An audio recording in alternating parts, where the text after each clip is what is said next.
Going live for pre-show.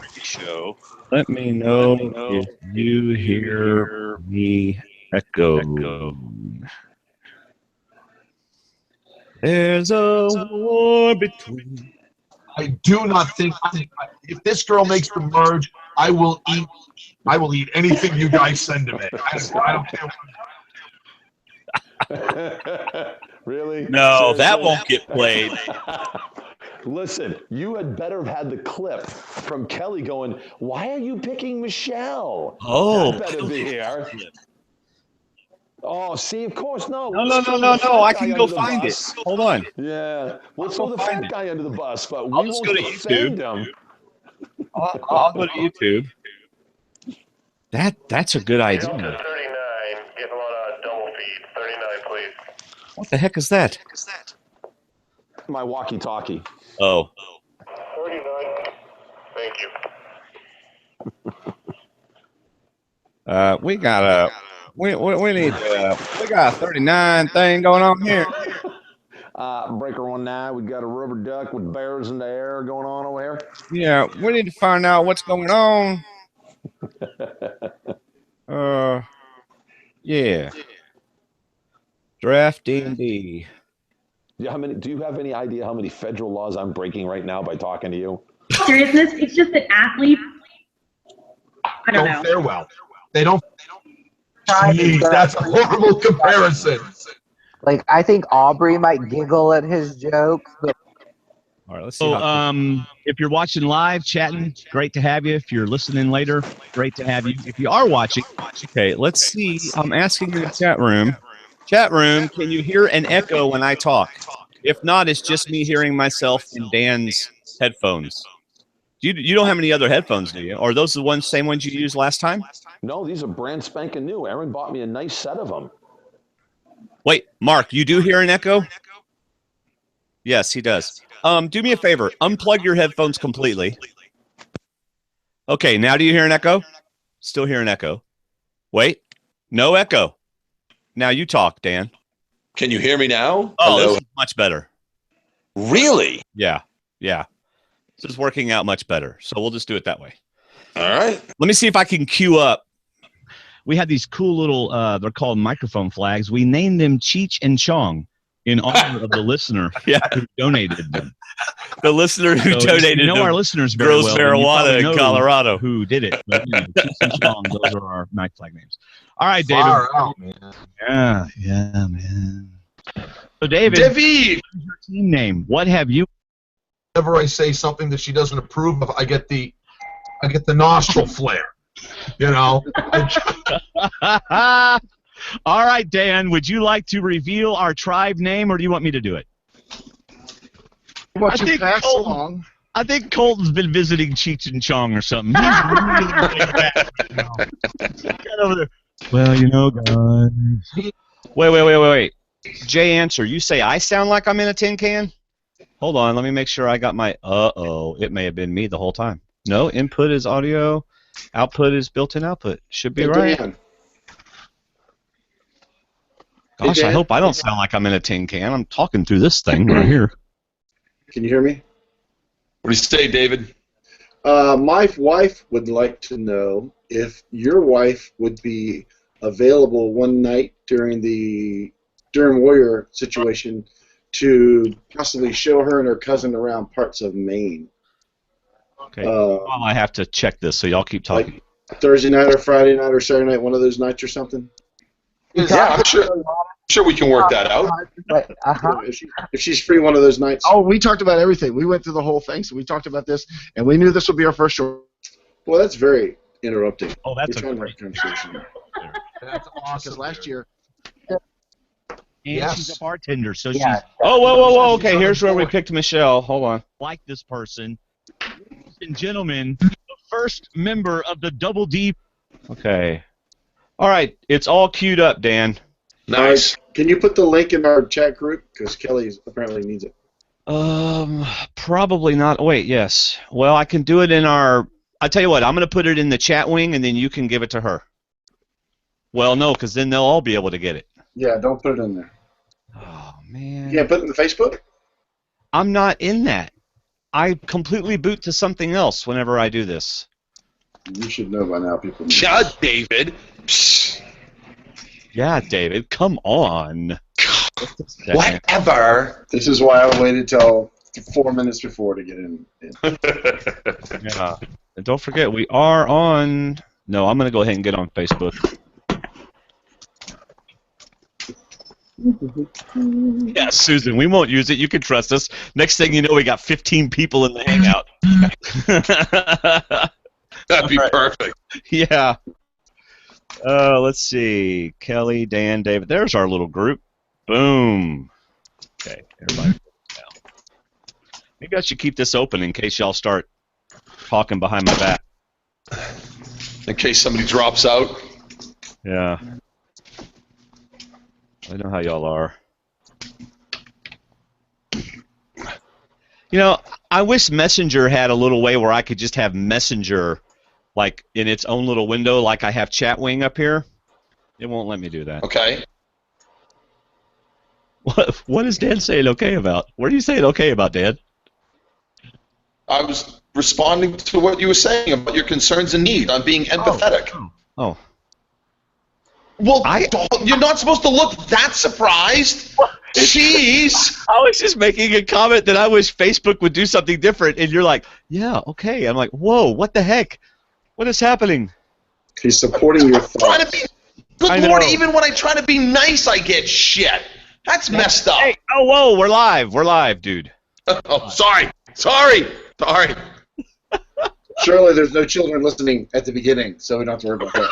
Yeah, they always wait a little bit to watch. I always wait till after 11 o'clock, 12 o'clock. They're gonna wait for Kelly anyway, so yeah, I'm on. Nobody's listening. Kelly. Sorry.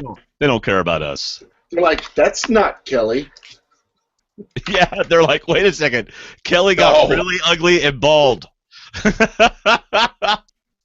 Well, you know. No, you still have hair. For Kelly. Yeah. Dwayne needs a producer and other staff. Boy, ain't that the truth. In fact, I was the tribe was saying something on the Twitter about, you know, production problems, and I was like, oh, if we only had producers and peers that just came over to our house and did all that kind of stuff. Wentworth has joined. You got the voicemails, right? Speaking of Kelly. Yes. David, you don't have an overlay for some reason. That's because I'm on the Little Max. Oh, well, just tell it you got an overlay then, and it'll... I have an overlay. No, I mean... Yeah. That didn't work. I'll just take off my overlay so none of us have overlays. I was going to say, don't you think I've tried? No, Kelly's going to put up an overlay because Kelly's awesome. Dwayne, no, that's not going to happen. Oh, gosh. Remember what happened last time? Take it off, Dwayne. Just take it off. Just Thank you for the solidarity, Kelly. All right. Well, hold on. I'm going to keep it on for a little bit anyway, so I'll know. Naked desktop here. Now we're just waiting on the Coltster. Chat room's going, this is just getting better and better. Yeah, y'all feel free to get in the chat room if you want. Where do I have to go for that? I can't remember. It's chatwing.com/STWDD. How was your radio time last night, Kelly? It was a news station, and I think they should actually have people there with me who have seen Survivor. Oh my god! Was it live during the show? Yeah. Okay. That's first of all. I missed like the part where they were. I missed Michelle winning that advantage or whatnot. Yeah. Really? Talking during it, and then the first thing the guy asked me is he said something like, "So you got to the final thing." I'm like. The final thing. Like, you got to the final thing of the first season, right? Raw, yeah, I'm like, Kelly. day 38, okay. I got to the final thing. Yeah, it was very interesting. So, I should know better by now. I really should know better. And they're like, did now, we get Wigglesworth or Wentworth? We heard that you gave many things to get further in the game. No, that's the other. Not me. That wasn't me. That was the other day. I'm not that hungry. That was great, Dan, on our patron podcast. Sierra. Okay. Dan will love that. Oh yeah, you should listen to our patron podcast. What's this? I'll just send you a link. It was Sierra was talking about what she offered a production guy if he'd give her something to eat. Did you know about my that? Sierra? Yeah, our friend Sierra. Yeah. Well, you're more friend than I am. My Sierra or Yeah. Dawn. Yeah. oh yeah. She was offering all sorts of inappropriate, funny stuff. He told Yeah. us just a quick squeeze. So. Yep. I thought it was just a look. Yeah, I didn't know a squeeze was involved. Oh, was it just a look? I thought it was a squeeze. Okay. Hey, by the time we get to our next podcast, it'll be way Our next podcast. first child, second child, whatever. I believe I told Sierra that's what referred to as the Sherman treatment. Yeah. She go. I think she said, "Heck, both of them. What does it even matter?" Yeah, well. Kelly, Susan says Kelly looks good. I wish she played this season. Oh, that's sweet. Yeah, but yeah, I was gonna go in the chat. Yeah. That's very nice considering I've been traveling today and I just woke up from a nap a little bit ago. So that's very You kind. look amazing. Hey. We're like the luckiest podcast in the world Yeah. because you have befriended us. Oh. We have arrived. You can tell she just crawled out of bed because it's right behind her. She just rolled out. Yeah, it's right there. It's right there. Her hair looks amazing. Everything looks amazing. All right. Well, do we wait on Colton or do we just go ahead and get started? Oh dang it! It's 10:04. Give me 1 second. I'm gonna log into chat wing. Okay. Let's see. I'll see. If you want to start, I'll see if I can wrestle them out. Have y'all heard from our friend? I haven't heard from him. I haven't heard from him. Oh. I can only be responsible for myself, you guys. That's right. That's right. And I have a hard time with that. Yeah, exactly. All right. I'm about to just go ahead and start. So here we go, my friends. I'll at least put up the finale graphic while I start this thing. I'm a survivor. I'm Jeff Varner from Survivor's Australian Outback in Cambodia. When Abby's acting up, Gandhi is storming off, or Deb is looking for rocks somewhere, you are exactly where you need to be.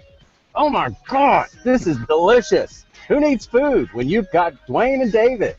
This is Survivor Talk with D&D. So if you feel me, put your hands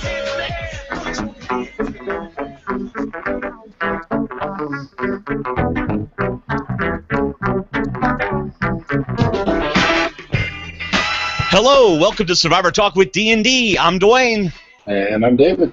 And we're just two best friends talking about the show we love, Survivor. Get your seatbelts on, my friend, because tonight we are in for a ride of our lifetime. Joining us tonight are two guests. We have a third one coming shortly, I do believe, and with whom we did the Survivor Challenge, the D&D Survivor Challenge at the beginning of the season.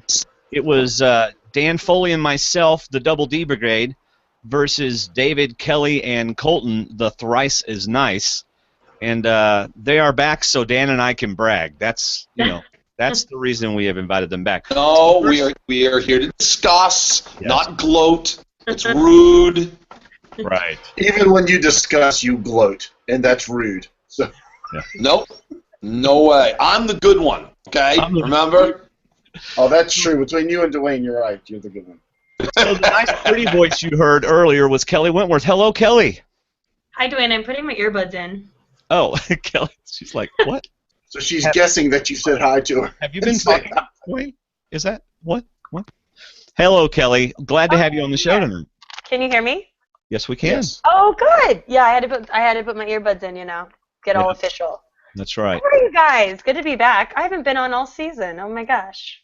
That's right. Not since the beginning. Well, you've been traveling all over the place. I've been so busy with work. Yeah. So.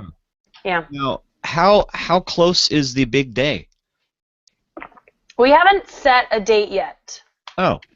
Tell the guy to get on the ball and set a date. No, it's my fault. I've been so busy with work, and we're doing very, very, very small, like maybe 20 people. So Well, We're not too worried I about. marry you, I am licensed and ordained and can marry you. So just give me a call. It'll be cheap. Just fly me out to Seattle. We'll just fly you in. Actually, so am I. Dan. Wow. I'm not joking. I'm actually doing another wedding in September, and I'm actually doing a couple weddings. I'm not joking. Yes, I'm doing another wedding in September, and I'm doing a couple more. I think I'm doing a couple more in August. Oh wow, So, that's awesome. That is totally unexpected. A couple people wanted some seaside weddings, Yes. and other people wanted. There's this gorgeous stone, like big granite block chapel in a cemetery in Portland that I actually performed a wedding at a couple years ago. That was my first wedding. Cool. Kelly, are you going to get married in a cemetery? I was just gonna say that sounds beautiful, but I'm not sure how I feel about the cemetery part of it. Dearly beloved, we are gathered here today amongst the dead. Look at this. It was quiet. It was peaceful. Yeah, I bet. Yeah. People are dying to get in here. Yeah. And that other voice you heard was the one and only Dan Foley. Hello, Dan Foley. Good evening, gentlemen and lady. That's right. And Colton will be here soon. We just don't know when. The reason why Kelly was yellow is because whatever light she's using is very yellow. But I've had it on the whole time. What's going on? Do I need to move close back this way? I don't know. Turn so you're facing the window and see if the actual sunlight is better than the dark night. No, I meant the other way, where you're facing the window. Okay. That looks much better. Look at you. Wow. I have nowhere to set my computer. Look, you have white skin, or very, very light, brown skin. Very light, very tan. Okay, I'll hold the computer here for as long as I can. Oh, no, you can go back to the other. I don't want to be yellow the whole time.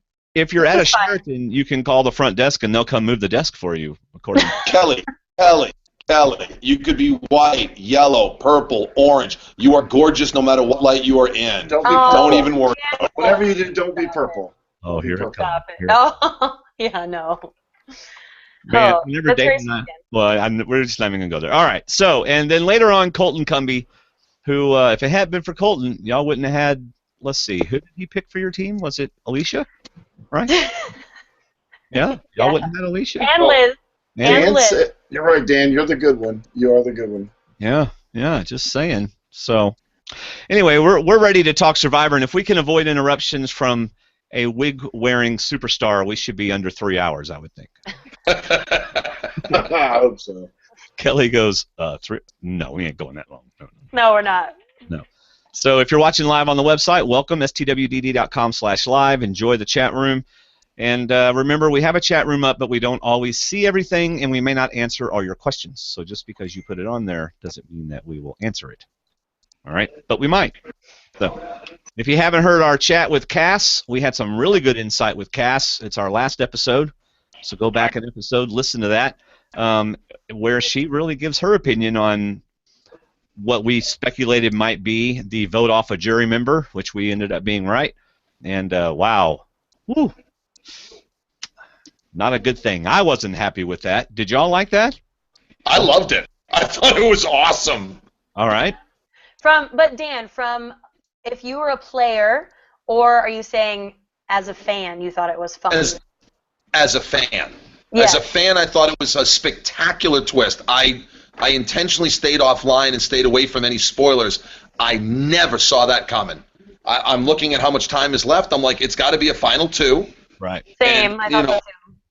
Yeah, it totally threw me. I thought it was an outstanding twist, and I thought it was great to hear Neil's reaction. Well, just trash Michelle, and Michelle wins the game. Yeah. I thought it was awesome. Yeah. What did he say? You don't have a shot in heck, or something like that? Something along those lines, yeah. Along those lines. But as a player, it's like Cass was saying, Neil has been there from the beginning of Ponderosa. I mean, he's practically ready to go home anyway. And then, but the light at the end of the tunnel is, well, at least I get to vote on the winner, and then they take it away from him. Right. No. As a player, as a player, that sucks. So that's horrible. I would be pissed.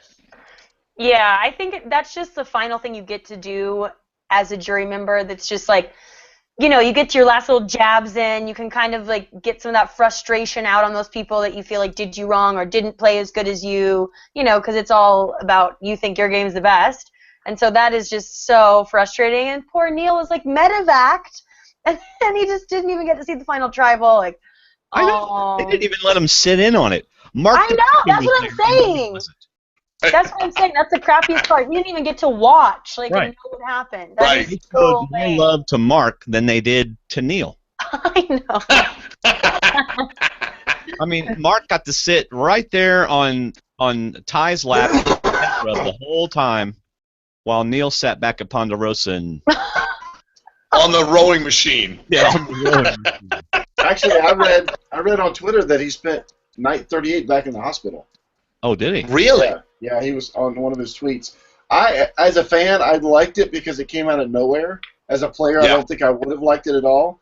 But what I liked about it was that it evolved from it's Joe, take Joe, Joe's the vote, to wait a minute, what about somebody that could possibly have influence on the jury? And Neil's been there the longest. He's probably the most bitter, just like Cass was pointing out. So I liked how even Probst pointed out, you're taking out a vote, but you're also taking out a persuasive member of the jury. They don't get to do that. They don't get to berate you unless they walk past you and start berating you in front of the camera and in front of the whole jury. I thought that I hated. I'm like, that's where the judge goes, the jury needs to disregard the last statement of the witness, which they'll never do. But so you know Probst was saying, you get any more? You want to say anything else? The camera's still rolling. Go ahead, Neil. You're not going to get to talk, but now's your chance to talk, even though you're not supposed to talk because you just got kicked off the jury. But now's your chance to go ahead and say everything you want to say. And poor Michelle's like, I just kicked you out. Why are you still talking? But it's Neil, so Neil gets to say whatever else. Because Michelle's thinking to herself, who cares what you say? Bye-bye. Bye-bye. I hope she was. But the thing was, I don't think it changed and how much. It took away one vote that Aubrey was going to get, so it didn't really make a big difference. But to be honest, I kind of liked it. Deep down, I kind of liked it as a fan. I just, as a fan, it was out of nowhere. But I don't know. To me, the jury's still out on that twist. I still like the integrity of the game, the way it's built originally, where it's a final 2 or 3, and then the jury makes the decision. You have to build a jury, and that's what I think is how it worked out. But anyway, that's my thought on it. Well, and I think whatever damage Neil was going to do, it's already done. Yeah, he's the first person at Ponderosa. You know, he spoke with every single person, even though we're not supposed to talk about our, who we're voting for. Come on, Right. Thank you, Kelly. Yeah, please. That's all anybody talks about. We just complain the whole time. Yeah. Like, come on, it's just complaining. Who should win? Like, that's it. Of course, we're gonna talk about it. But here's my one thing with her picking Neil. Like, you're right, David. It wouldn't change anything. But you were also right, Dan. Like, he was gone for so long, and he had talked to all those people. Like, it almost seems like I was kind of surprised that she picked Neil, to be honest, because if you watch Sydney's Ponderosa video, like, Julia, Jason, and Scott had already decided, I think, that it would be Michelle. Mm-hmm. So I don't even think it would have mattered. I guess then the twist didn't really matter. That's like, why do it again? Did it really make a difference? I mean, because no matter what people say, every cast member I talk to, including y'all, say that the decision's made before Final Tribal Council anyway. It really is. I believe it is. I'd say 99%. I'd say 99% of the time that's true. Have y'all heard who Nick voted for? Because I heard that he came out in an interview and said he voted for Aubrey. It was Debbie that voted for Michelle. I heard that it was Aubrey. Okay. See, I think that some people have mentioned in our Facebook group how Julia's relationship to Scott, that she actually worked with them, actually worked in Michelle's favor, and the fact that Julia respected Michelle's vote. Hey, I felt the same way in the 4-day game up in Maine, but I loved Wendy for voting me out because that was her step to get to the end of the game. And I think Julie was smart enough and young enough and like, you know what, I got voted out, I'm fine, but I'm going to play again someday probably. But she's like, way to go. You did what you had to do to get further in the game, and I love you for it. I loved Julia's Final Tribal speeches. I thought they were smart, mature, and good for the game. Yeah. Mm-hmm. She's an absolute doll. She is really smart. She's very articulate. She genuinely carries herself substantially older than almost any 19-year-old I've ever met. You're talking about Julia. You're talking about Julia. Seriously, I'm very impressed by her, like completely across the board. Right. So, what did y'all think of the season as a whole? Did it live up to expectations? Did you have lower expectations and it surpassed them? How did it go for you? Kelly? I really liked it. Yeah, I really liked it. I think all the medevacs in the beginning, I was a little bit worried that that's all it was going to be about. I really liked the season as a whole. I guess I'm kind of bummed out, and I don't know what could have been done differently, but I just feel like I wanted like a little more from Michelle as a winner. Not necessarily maybe from her, but from like a production standpoint. Like I just felt like they pumped up Aubrey and Sydney so much that like you wanted to root for them, and that would have been a satisfying ending. And I just don't understand why they didn't, like, they talk to people every single day. And I saw in an interview today, Michelle said, oh, I actually was the one who brought up Julia's name to be voted out. I don't remember it happening that way. I feel like it was more Aubrey and Sydney's decision, unless I just missed that. I don't know. I could have. No, that's the way it went. You're right. That's the way they presented it. I just wish they would have, like, in some of those interviews, Michelle had to have been giving them more strategy, and I just wish, since she was the winner, that we would have just gotten a little more. That's all. And that's not on Michelle. She's a deserving winner. Right. Every winner is deserving. But I just feel like production, like, I just wanted a little bit more. Yeah, I don't feel like CBS showed us why she won. That's what I mean. Like, I just feel, I don't know. I don't know. Unless they were trying to put us off at the end. I don't know. She seemed a little, I call them Captain Coattails. You know? It wasn't until her and Ty kind of went at it that she really made a big push forward. You know, we saw virtually nothing of her before the mix-up. She was riding, not Neil. What's the pretty boy there? Nick.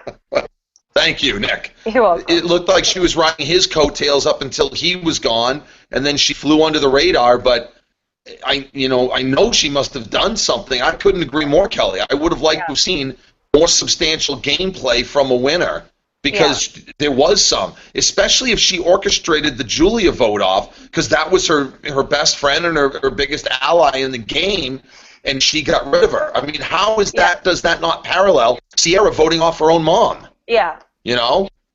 Yeah, exactly. I mean, I'm not gonna lie.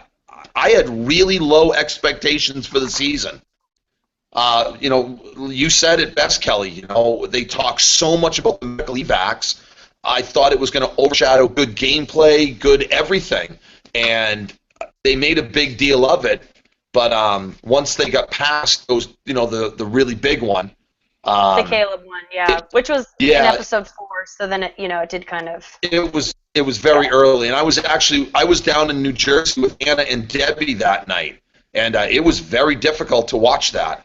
That was very tough. But once you got by that, the season really picked up, and I was actually really impressed overall. Yeah, it was a lot more than I was expecting.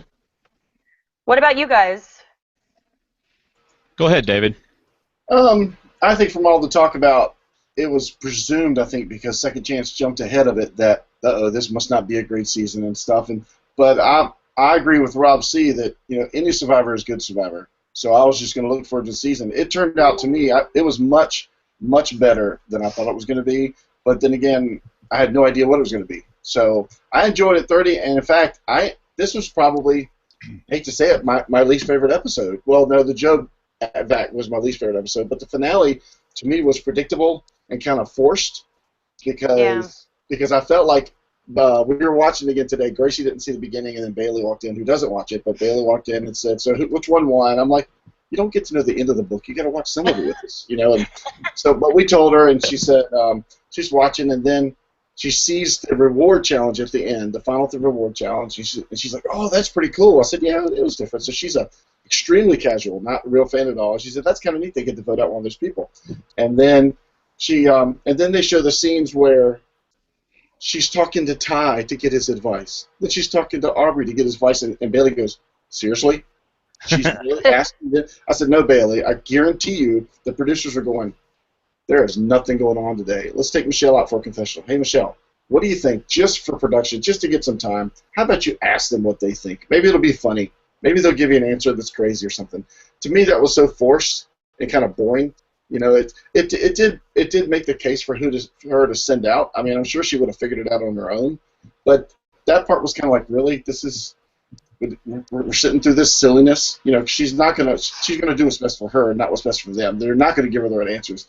And then the first part, the challenges were incredible. They were like, okay, we hope you're not tired because we're about to kill you. These challenges, not only do you have to run and physically do this, you have to remember which way to go. Yeah. Because there's keys there, there's keys there, there's keys over there, and there's another key up there, and you got to do them in order. Man, those challenges were something else. But the rest of it, to me, was kind of obvious. It was just 4 people going after each other, and it wasn't as good as the finales I wanted it to be. But to me, after Neil got voted out, it was good from then on. I enjoyed the final tribal council. I enjoyed the ending. I thought it was really good. Good finish. I gotta disagree with you about the finale. I really enjoyed it, and I liked that she went and talked to Ty and to Aubrey, because if anything, you can really get a sense of who they don't want you to get off, who they don't want you to use the advantage on. You know, so you can kind of get a feel for each of them, where they're thinking, and then based on who you think you're going to have a harder time beating, you can make your judgment. So I don't know that it was contrived. I feel like she used it to learn. I understand your point, but to me it felt like bad acting. When Aubrey walks up and Ty and Michelle are sitting there, and Ty goes, "We're discussing Michelle's decision." Like, yeah, but but in some ways you have to think about it from Michelle's perspective too. I mean, even Michelle said at the finale that what she was relying upon was her social game. And I think the fact that she took the time to sit down with the both of them individually and collectively actually, showed that was what her strength was. I mean, in the end, I got to tell you, I mean, truthfully, I was shocked that she won. When I thought it was Ty's game to lose. I thought Ty was going to win the game. Really? Wow, I thought Aubrey did. I thought Aubrey was going to win for sure. Yeah. Yeah. I thought Ty lost a few weeks ago. Well, Cam, are you there? He gave me like the craziest look just now. Dan's in shock. He's like, Sorry, I'm turning up the heat. Attention, everybody! Kelly's turning up the heat. See now, Dan frozen, or he just stopped talking? No, I'm waiting for you, Kelly. I'm being patient and considerate and kind and nice and thoughtful and other nice adjectives that I can think of. I'm still listening. No, I agree with you that I thought that when Probst said you are the final 3, I thought, oh, well, we're just going to wait till Aubrey gets all the votes now. I was kind of, at that point, it was like, wow, it just ended. I'm sure Michelle thought, oh, great, I don't get to vote Aubrey out. But I mean, the fact that Michelle... I agree. She's got to go social game, and I'll let you get back to finish your point. I liked how she went to Ty and talked about when Aubrey went on reward. She talked to Ty about, I think Aubrey's the most deadly. What do you think? Do you think that's a good idea? So I agree that her social game is definitely your strong point. Oh, 100%. I mean, there had to have been some strategy going on there, and we saw flashes of it. We saw elements of it, but I agree with you, Kelly. I kind of wish they had showcased it a little bit more. I would have liked to have seen more of her in-depth gameplay, because there had to have been some behind-the-scenes stuff, and I'm kind of disappointed. People were writing to me on Twitter saying, like, no, producers only worked with what they gave her, but I just find it hard to believe when you talk to someone for 39 days that there weren't some pieces that they could have pulled out and like made it seem like some of that stuff was more her idea rather than making it look like she was just along for the ride until the final 4 days. Like, I don't know. I just don't really get it. Well, I mean, and again, with the way that the game ended with Michelle, I mean, I can only believe that the jury was a hell of a lot more bitter than you would believe. I think. I mean, so. Aubrey, Scott, for sure. Yeah, Jason, Scott, Neil. I think they did an enormous amount of campaigning at Ponderosa that obviously none of us saw, none of us will ever know about. But I think that jury was a lot more bitter than any of us realized, because from what they showed us, again, we can only go with what we've seen. Michelle didn't have an enormous amount of game compared to the other two. Ty had a monster game, and he deserved his credit for it. He pissed people off. He double-crossed people. Oh, I'm sorry. I believe somebody once said flippers never win. Who said that? Hold on now. But, Oh my God. all right, I'm being a dick. A jerk, sorry. Sorry. As Dwayne writes down the timestamp. I know, I'm sorry. And that's cleaning it up. I'm sorry. I'm being a wanker. Can I say that? It's funny Is that because allowed? that's kind of close. But it's funny because the reason I thought Ty didn't win is the reason I thought Aubrey would, because of her respected gameplay. I thought the way she played and controlled would win the respect of a lot of people. But at the same time, Michelle was standing behind Aubrey, goes, yeah, I voted with her, but I didn't come up with the idea to vote you out.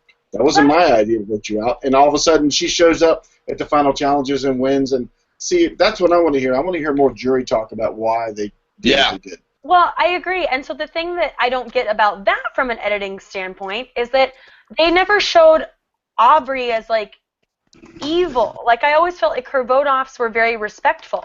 Like, I thought that's why I thought she would win. It wasn't like, you know... She wasn't malicious. A Hant-style game. You know what I mean? Like, that's why it just did not make sense to me. Yeah, her answer to Scott at Final Tribal I thought was perfect. And to be honest, I think everything she said at any tribal council was about perfect. But her answer to Scott was, I think you should vote for me because you're an athlete and you have strategy, and you would respect the fact that I have a different strategy and I played a different way, and you would respect that. And I'm like, that's perfect. That's what you say to They praised her for that.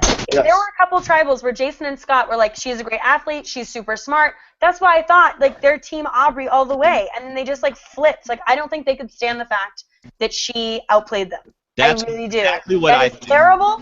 That is horrible, but I think that's what happened. That's exactly what I think. That Jason, Scott, and Julie couldn't stand the fact that Aubrey played a better game than them the whole game. And so it was an easy out to give it to Michelle, who shined at the end, right? And so they had a reason. Plus, they had Julie, to help in that. But I love that you call her Julie. What? I love that you call her Julie. Well, Julia, sorry. Okay. I called Aubrey Audrey, or one. And then somebody put on YouTube, how typical of you to mispronounce their name. And so I was like, excuse me, I'm a human being.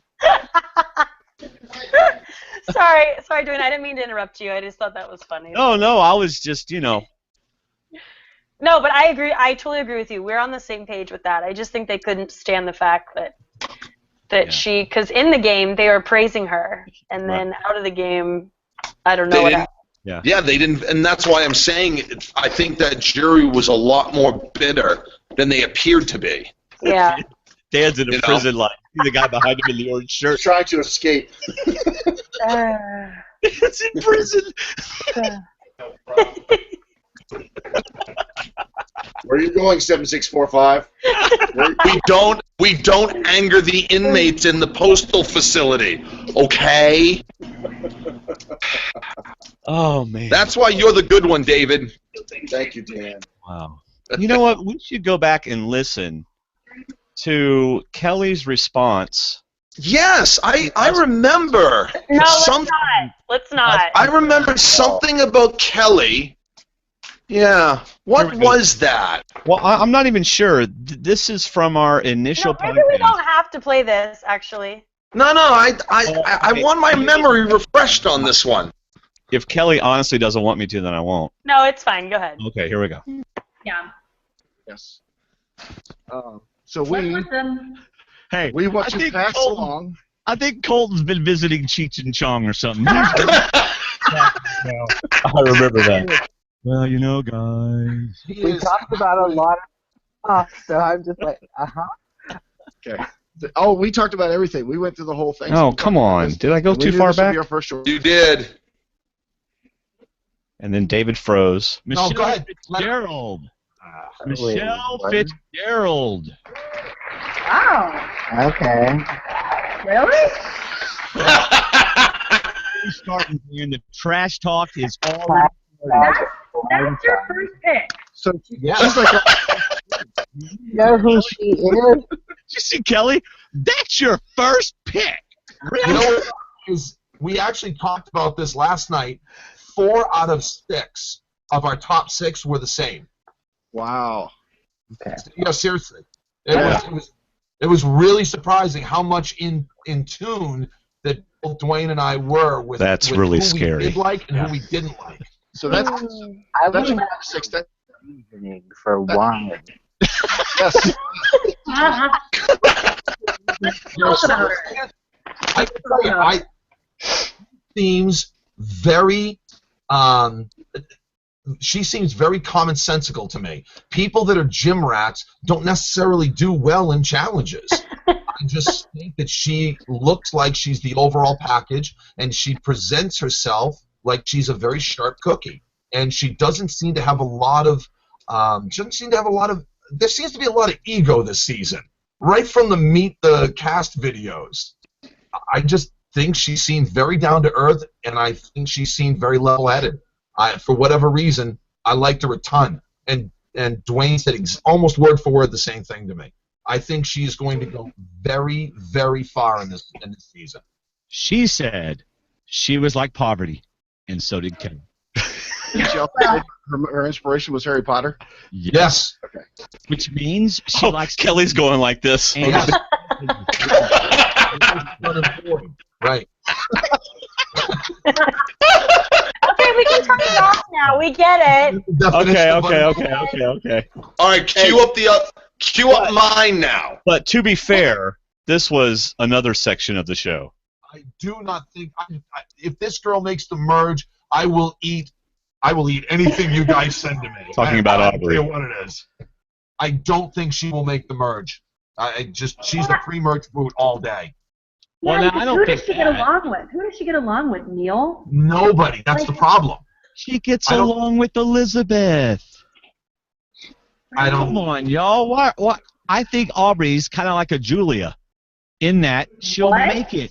She'll make it through. They're No. not going to vote her off. I don't agree with that even a little bit. No, I Dwayne, mean, this is a social game. Yeah. Well, she's. There you go. Okay, turn that off.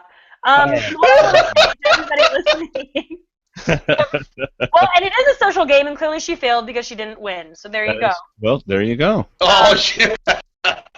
No, I love Aubrey. I really loved her game actually. So I was bummed out she didn't win, but I do want to say to everybody listening, this just goes to show that we have no idea what we're talking about half the time. Thank you. So 100%. don't take anything we say that seriously. Like, we know as much as you guys do. So Hey, so you know. just to reiterate, It's just for fun. the edit that Michelle didn't get. Last season was Jeremy. He finished first overall in points. The season before that was Mike Holloway finished first overall in points. Before that, Tony finished first overall in points. Michelle did not even finish first in points this season. Ty still beat her, and Aubrey only lost to her by 6 points. Michelle was second in overall points, which goes to show her lack of confessionals, her lack of wins until the very end. So, I mean, Ty blew everybody out of the water. Oh, I'm sure. Way once in a Yeah. Okay. No, I'm just Yeah, about her edit. I actually got to meet Michelle and Anna for the premiere, and I mean, both of them are just absolute sweethearts, just angels. They really are, both of them. And Anna comes up to me and she gives me a hug and she goes, "It is so cool to meet you. I can't believe you drove down from Maine to New Jersey. Thank you so much. Didn't you say I suck on Survivor Talk with Dwayne and Dave?" Oh, God. Oh. And I just looked at her and I dropped my head and I'm like, "Yes, I did. Yes." I said, because I remember word for word, you guys chose Anna, and I said, the only thing I have on my notes is Anna sucks. That's all I wrote, and I didn't remember why. I didn't remember why. What's awesome about that is that they listened. Yes. Yay! Yes, it's all about you, Dwayne. That's 100% correct. Very good. Yep. Oh, so sweet. I want to reiterate, just because we say things doesn't mean we're right or we know what we're talking about. So And just to prove that, be offended think that we're like, the masters The all of know, the Survivor the know, universe. what is it? The And now- know-it-alls? Yeah, exactly. Yeah, just to prove that point, I had 2 survivors as my partners, and 3 or 4 of our first picks all gone pre-merge. Yeah. Yeah. Elizabeth, Yeah. Jen, and Anna gone before the merge even happens. Half of those were Colton's picks, and he's not here to talk about it. So He's not here to defend himself. I think he's listening and waiting for this segment to be over before he joins us. He's not here to defend himself. Yeah. Huh. Wonder why. So Kelly, you did a power ranking battle against a known spoiler. Surely you lost. I think we tied. Really? Yeah. Against who? Redmond? Yeah, Red. We all Really? Well, I'm not gonna go there. But anyway, so I didn't even. What see do you want to talk about your last podcast, Dwayne? Is that what we're trying to say? about Cass? Yeah. What about it? Oh, I don't know. Oh no. No, I was gonna say forget it. Redmond talks about. I mean, his side is he talks about spoiling things. Right. You were power ranking battling against him. I didn't think you'd have a chance with him having if he had been spoiled or not. I didn't know if he had or not. I have Well, no he idea. swears up and down that the only thing he spoils are the cast and locations. He doesn't spoil anything about the game, anything about things that happen during the game. And he doesn't want to. Except for like the twist at the end of the game. Oh, did he? I think that's where it was heard, but I don't know. Well, I apologize if he didn't say it, but yeah, somebody spoiled that it Oh, was. I honestly, I don't know. That is just, from my conversations with him. Is that's You know what he what I'm said. gonna say? I'm going to say one thing, not about Redmond in particular. I'm going to say that there are more spoilers coming from the actual survivors Right. than anybody out there on the internet. I'm not going to say any names, but if y'all don't think this is a bad version of high school, Oh. then you don't know, okay? That's all I was going to go with junior high, but sure. Okay. There you go. That's all I'm going to say. There you go. All right. So let's, there's so much good stuff in our feedback. Why don't we go ahead and get to that, and then we'll be able to talk about a lot of stuff through the feedback. Is that Yeah, let's do it. Cool. All right. Hey, just so we don't get any hate from Martin lovers or anything, Tyler did point out Martin he does avoid bootless spoilers. He just do cast and production. There you go. So yeah. All right. So most of these. So we love everybody. We love everybody. We love everybody. That's Absolutely. Right. Yeah. Can you feel the love tonight? Okay, so how about those feedback? All right, David, you got the first one. This is from Fred from Dover, New Hampshire. Says short and sweet. I love their site feedback. Hi, D&D. Did the right person win brains versus beauty versus brawn? According to the jury, yes. My take is that Michelle played an under-the-radar social game and that she was able to swing the brawn votes her way. Well played. Special mention to Mark the Chicken for surviving to the end. That's the last I'd like to say. Mark the Chicken. Anyway, if starving people refuse to eat a chicken, well then that's one special chicken. Enjoyable cast and season. On to Fiji for the next 2 installments. Fred. So did the right person win? I think. The right person always wins. There you go. I'm going to say what Richard Hatch says, the right person always wins because they won. Right. I mean, who are we to say, I mean, it's easy when you're sitting at home to say, no, that other person should have won, or you don't know what happened, for the rest of the time that we don't see. So the jury makes their decision, and, it's the right decision for them collectively. So, yeah, absolutely. Yep. It's like Kelly was talking about earlier.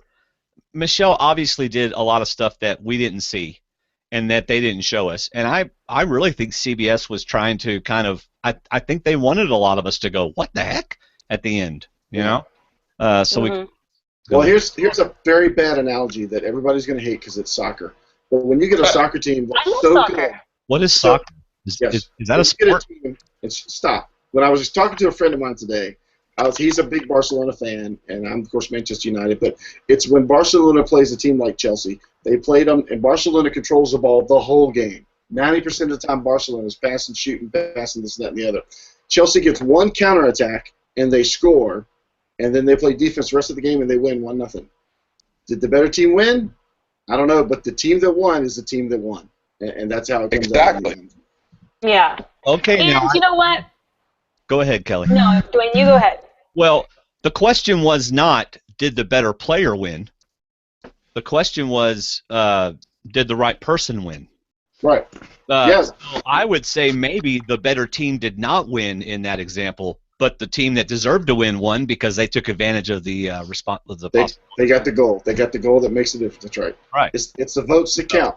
It's not how you start. It's how you finish. It's the votes that count. So Aubrey may have played a better overall game, but Michelle did something different, and that's what helped her win the game. So there you go. And you have to remember, every jury is different. Every person, like every season, you know, this jury, let's say it's Tony versus Wu. They could have not voted Tony. You know what I mean? You have to know who you're playing against and what they respect. And clearly people didn't. These people were more looking at. They didn't really respect the like backstabbing and that kind of thing. You could tell. Whereas, let's say Kagayan again, people respected Tony's game. So I mean, that's part of the game as well. It's jury management, and obviously she did a better job.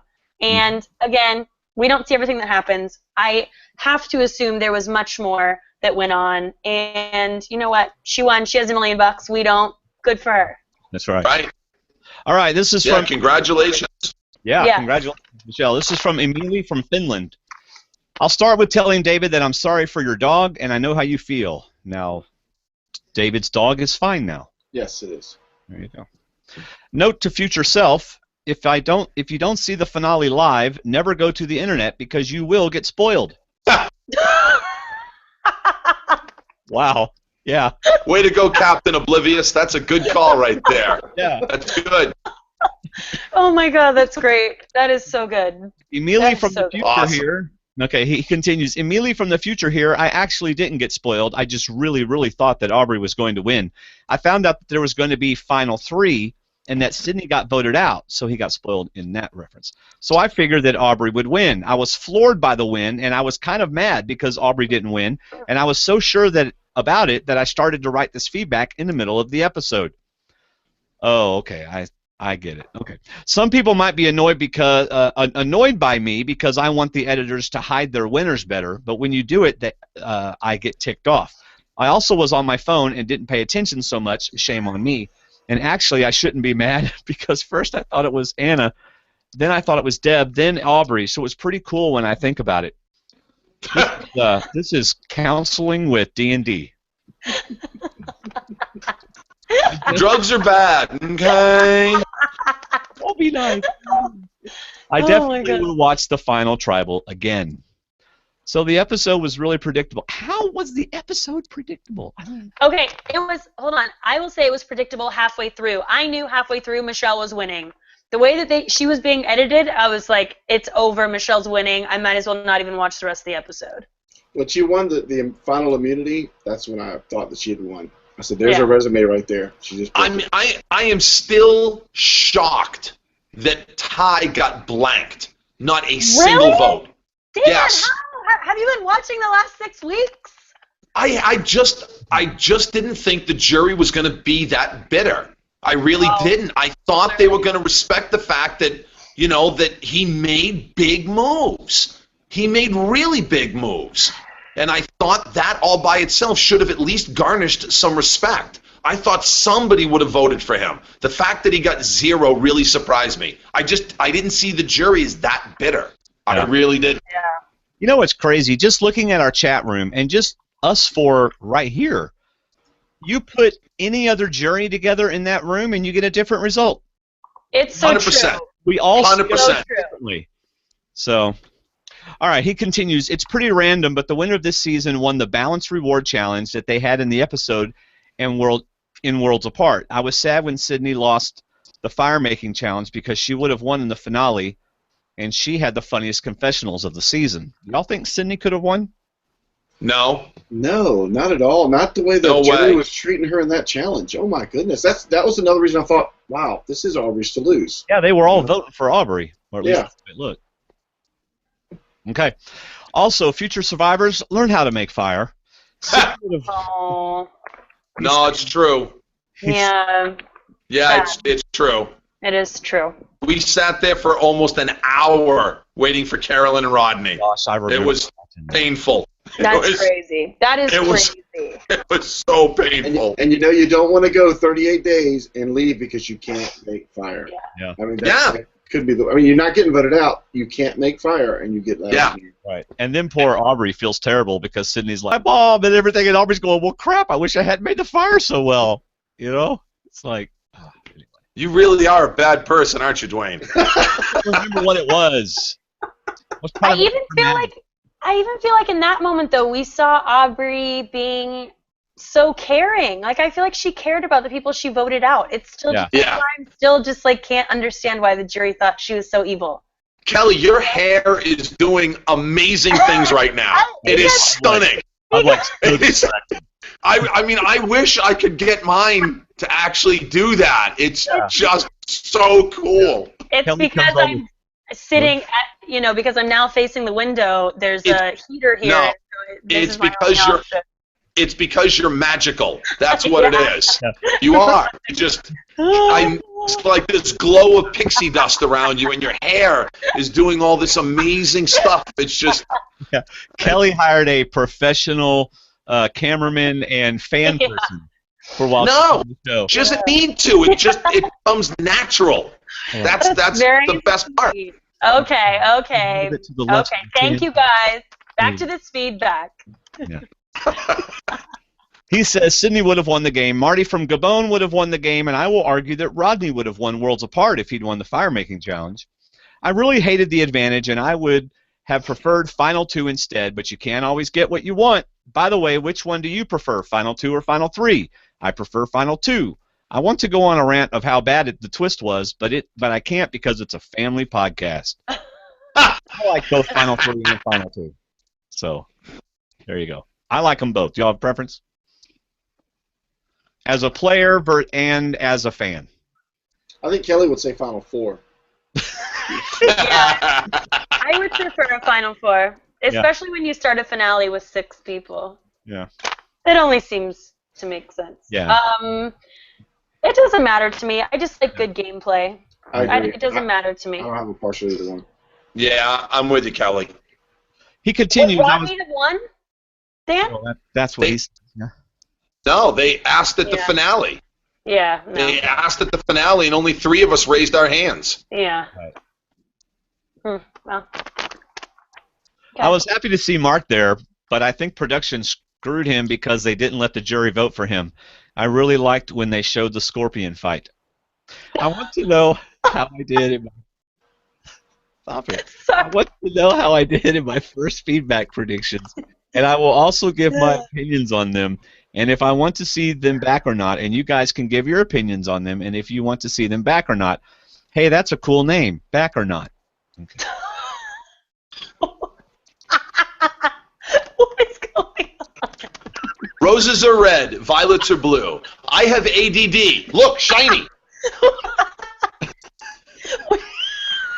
What was that seriously in the feedback?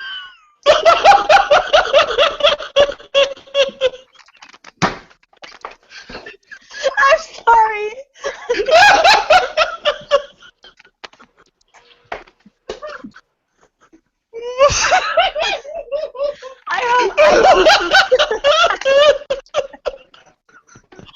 David, you're not allowed to mute your mic. That's not fair. I hope this person isn't like offended at all. That was really funny. Yeah, I think he meant it as a season theme. That was a season back or not. I'm sorry, that was funny. Oh, well, he immediately has a tendency to like say one thing and then his next sentence is like totally what? Where did that come from? Right. Wow, that was good. Oh, that's awesome. So, great. Holly, David's not holding it together. David muted his microphone so you couldn't hear him. I wasn't. Oh, that's funny.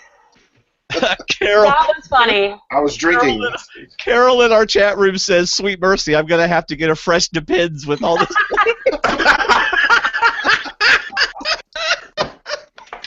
Way to go, Carol! Oh my god! Carol, go with the poise instead. They're a lot more manageable and they're easier to conceal. Yeah, it's the way to go. Oh, God, that's funny. Hold on. That's Emily is going to tell us about every single player. Here we go. Are you ready? Okay. Is this okay? Okay. Can we get the clip notes? Just telling us if they like them or not, or what? He said he was going to. Well, we'll just you'll figure it out. Okay, I'm ready. Okay. Please hold your applause till the last name is called. Okay. I'm listening. Here. I'm here. Action. Carol. Aha, yes, the poise are great for dancing. We need a sponsor. Can we get a sponsorship out of this? That's funny. All right. Oh, Carol, you're my new best friend, Carol. I love you. We are seriously going to be on the air forever if we comment on every single sentence of everybody's feedback. So we're going to have to show some restraint. Okay. All right. He says, Darnell, he was my winner pick. Oh, wow. Hashtag disappointed. Wah, wah, wah. Yeah. I want to see more from him, and I have the perfect second chance story for him. We all know that this wasn't the key to why he got voted out, but he dropped the swimming classes and got voted out because of it. Jennifer. I predicted her to be a medevac, close but no. I would be okay if she played again, but also okay if she did not come back. Liz, I guessed late pre-merge, wrong, early pre-merge. Alicia predicted first Braum boot, but close but wrong. I'd be okay if she didn't come back, but if she would get voted out pre-merge or dragged to the end as a goat. Caleb, I predicted him to go early merge, but he sadly got medically evacuated. I want to see him back and see how his medevac affects his second chance. I do believe you will see him back. No spoilers. I'm not. It's just. Oh no, that's a Prope's crush. I mean, Yeah. he crushed in the finale. He's going to come back for something. I mean, he practically said, "Don't go too far." Yeah. We got your ticket right here. No, you were just a stud playing the game hard. And we'll pay you this time no matter what happens. All right. Oh, my. Anna predicted Final 7 but was 5th person voted out. Do I want to see her back? Kelly Wentworth 2.0. Hell yeah. Mm. I said the same thing. The same exact thing. Kelly and Anna? I don't know. I think a scheming player going too soon. I think Yes. she could have been good. Yes. Peter, I predicted him to go pre-merge after tribe swap or after merge. What? I predicted him to go either first or last or somewhere in between. So, yeah, spot on. Well played. So basically right. I predicted him to go pre-merge after tribe swap Bullseye. or after. Bullseye on that one, pal. Nicely done. Oh, wow. So basically right. Well, yeah, Peter. I wouldn't want him back, but I would love to see him come back and be blindsided again. Boy, Feely hates us after this. I'm going to be really upset. I already said that no, I think it's amazing. I think it's amazing. We're having fun. Well, you also have to consider that us four together kind of laugh at almost anything. So We do, actually. Well, we started by laughing at ourselves, so come on. There you Exactly. go. Neil, I predicted medevac, and I was sadly correct. I think that it's obvious that I and Dwayne want him back. Okay? I would like to see Neil back. And Probst told him, "You'll be back." Empty promises. Yeah, well, Yep. Hey, he told Dan that That's too. Probst classic right there. Come on, guys. Told Dan that too, and Dan couldn't even get in the finale. Not true. Dan didn't try to get in the finale. Nick, I predicted him to go far or really early, and he goes back. See him back. Or somewhere in between. I have a feeling that some of his meaning gets lost in translation, and so therefore we like take it differently than he meant it. I think sometimes. Yes, it's completely my fault. I'm sure of it. Yes, Debbie, I predicted her to go Final 5. I would be really excited to see her back, but I hated how she lied in the exit interviews about knowing that she got voted out. Just own up to it. Make sure you say that really loud, Dwayne. Just own up to it. All right. Scott, I predicted early merge, pre-merge, kind of close. I do not want to see him back, and I could go on a rant about it, but he is not worthy of my time. Julia predicted middle merge, right on. I would be happy to see her play again after a couple of years when she is older. Jason prediction, early merge. He topped my prediction, and I was happy. Definitely want to see him again, but not too soon. Joe prediction, early merge. I think he did way better than anyone predicted. It would be cool to see him play again, but with his age, I'm not too sure about it. Sydney prediction, after tribe swap or merge, again, she's topped my expectations, and I really liked her. Definitely want to see her play again. Ty prediction, final 5-4, pretty accurate. I'd be okay to see him play again, and it would be cool to see him be more savvy, but I think he won't change his ways. He will definitely play again. Y'all think Ty will play again? Y'all think Ty will play again? I have a feeling we'll see him very soon, yeah. Just a guess. No spoilers, Dan. It's just, I'm guessing. I said it's a guess. Remember how I talked about all the survivors in high school? Yeah. I'm just following Dwayne's lead on that one, that's all. Yeah. He led you into that, of course. Exactly. Aubrey, first boot from the Brains tribe. I was really wrong, and I will apologize to her. With that said, I think she was an average player who got a huge edit, and she got helped by the Neely vac. But with that said, she still was the best player from the season, and she truly is Sophie and Cochran in one player. Michelle predictions. She could go really far or really early. By the way, talk in the chat room has moved on to Sia, or just however you pronounce her name.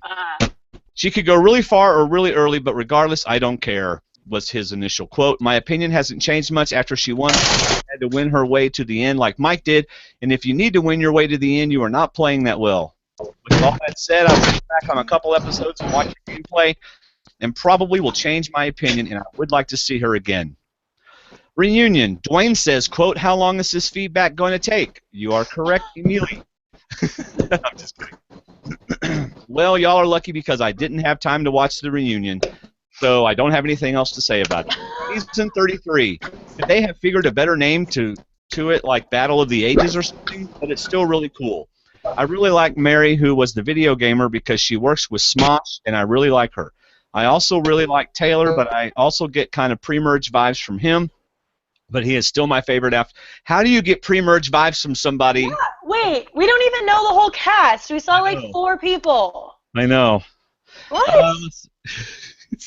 I don't even know their names. This is real first impressions. First impressions. Okay. I love me some dudes like Fabio and Alec Christie. I also love Zeke because Stop of it right now. You just lost me with Alec Christie, okay? Okay, He's keep gonna going. go get some ice in her ice bucket. Let's see. I'm not sure, but if he is a homosexual, that's even better because I have always, for some reason, liked the homosexual people on Survivor. Okay. Really interesting to see young versus old people, and I have always liked that concept. I just love it when there are old people with experience, with their confidence. Woo, props for you reading this long feedback, Cookies. This was your random friend from Finland. See you guys, I suppose. Hear you guys next season, or if a good movie talk with D&D comes up, like we say in Finland, nakamin. Nakapin? Nakamin. Nakamin. What does that mean? Kelly's going to do it. Kelly's What doing, am I going to do? You're doing a movie talk with us this summer. Yeah, we haven't decided what movie, but But we're going to. we're gonna All do right. it. Woo! We all need a break after that one. I know. All right. David's going to read one from Mike. I wanted to address the idea that Aubrey was robbed by a bitter jury. Oh boy. When I hear complaints about jury bitterness, I love it when his video freezes and he looks like I'm that. reminded of Russell Hant's claim. How far did I get? I don't know. You broke up. It was like about a when I sentence. hear complaints. Yes. Start over. Start over, David. Yes. Okay. I wanted to address the idea that Aubrey was robbed. Now, would it help if Dan muted while he's traveling through the parking lot and everywhere else? No, it wouldn't. He's on it He's on his phone. Is he getting in his car? Yes, he's gonna drive home. Something about not being safe while you're driving and being on a podcast. Hey, What could possibly go wrong? This could be the viral video that puts us over the top. Yeah, really. Hey, You're welcome, guys. if you have a wreck, YouTube numbers go high. Okay, we're going with the odds on this one. The odds are 3-2 against me making it home alive, and yet I am a man of my word. I am not giving up on this podcast. Okay, do you have a phone holder where you can at least just put the phone? No, that Okay, takes well, away all the excitement. Then just set the phone down and listen and answer, but don't move the phone around. Yeah, seriously, please. Kelly has spoken. If I can. Well, see, you'll be able to see me perfectly because there's no light in here. You're welcome. We can hear your voice, that's enough. That's usually more than enough for most people. Carol Gillis, right. It's like a commercial for adult Ritalin over here.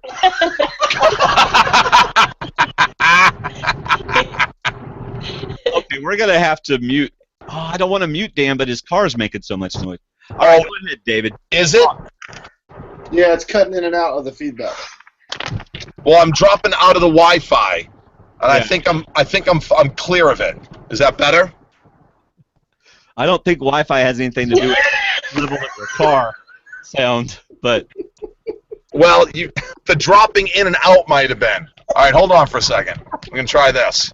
He's trying out for the senior tribe for the next time. Make a lot of noise. Well, I'm dropping out of Wi-Fi, so that might help.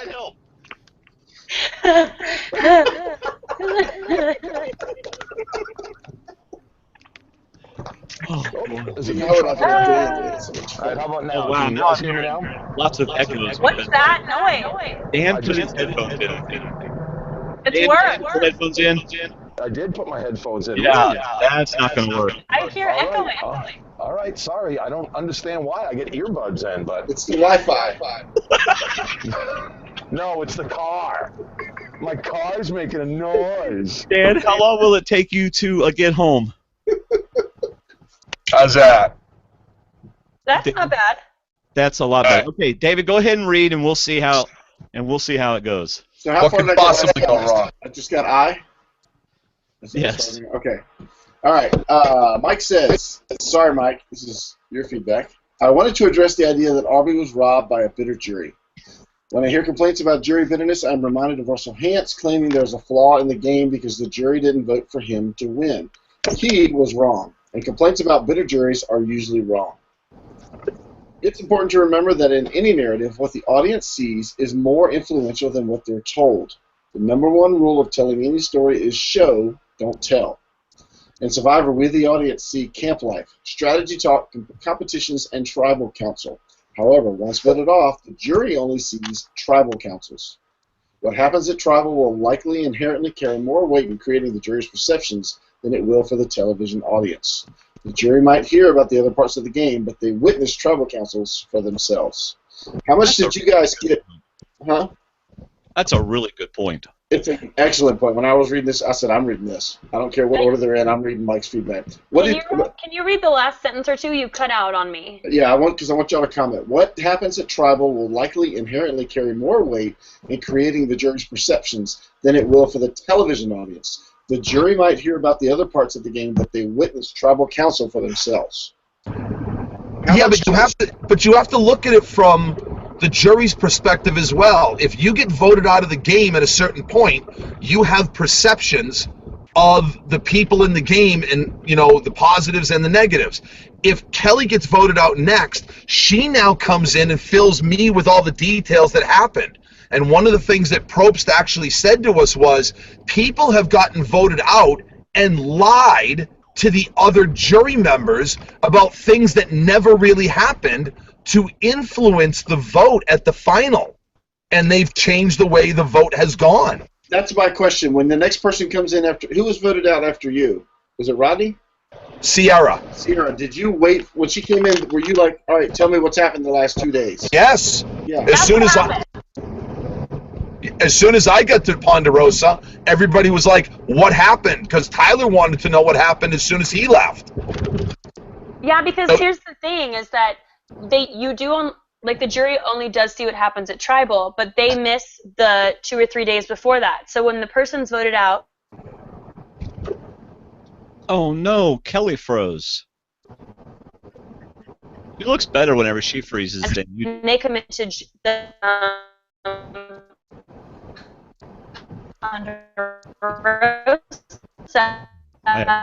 I have no idea. Like this part. She's not going to Am I like here? this part of the podcast. It doesn't matter. It sounds awesome. All we heard was. Am I here? What are you guys talking about me? What happened? You froze, Kelly. Okay, well, what the hell was I saying? When somebody gets to Ponderosa. Yeah. Yeah, so when somebody gets to Ponderosa, I mean, granted, the second time I was there on, like, you know, day 38, so it was obviously, like, kind of crazy, but I ate and talked to everybody before I even, like, showered. So you go in and people want to know, like, how did it get this way? What was Probst talking about when you guys were talking about this? You know, why did they start targeting you? Blah, blah, blah. You know, they want to know all that extra backstory to kind of, like, piece everything together. Right. Well, he says in his feedback, the jury might hear about the other parts of the game, but they witness tribal council for themselves, so he's saying that carries more weight, I think. I don't know. I mean, maybe. I don't know. I don't know if I agree with that. I don't agree with it at all. I mean, yes, because think about it. All you see is just the tribal council. But if Kelly gets voted out after me, I am going to pick her brain because I want to know everything that I missed. And I'm going to get more detail from somebody that I trusted in the game. Now, if Kelly and I were adversaries, I wouldn't trust her opinion. Yeah, and I think something to note too is that there are conversations that you want to tell people about. Are you guys there? Yes. Yes. Yep. There are conversations you want to tell people about that you haven't told people about before. So it might be a conversation where, like, hey, I talked to this person 4 days ago before that tribal, and we had this deal, or they said this, and this is how this is all evolved now. And so then people start to see whatever hotel she's what in. What a damnation. I'm trying to hold it in because it's like we're talking to Dan in the witness protection program. I'm not sure where he is. I feel like I lost you guys. Yeah, you're back. You're back. Yeah, I lost you guys for a second. I don't know what happened. Yeah, sorry, it's your Wi-Fi at your hotel. Probably. Really? Seriously? Well, why don't we Wi-Fi? Come on. I mean, what do you guys think? I don't know. I mean, do you guys agree with what? Well, y'all played, so you would know more than we would, which is one of the reasons why we have you on the show. Would you be tempted to fabricate something in favor of somebody that you would want to win? Probably. I would say if I was playing the game, I'm still playing after I get voted off, and if I want to sabotage somebody so they can't win, part of the game.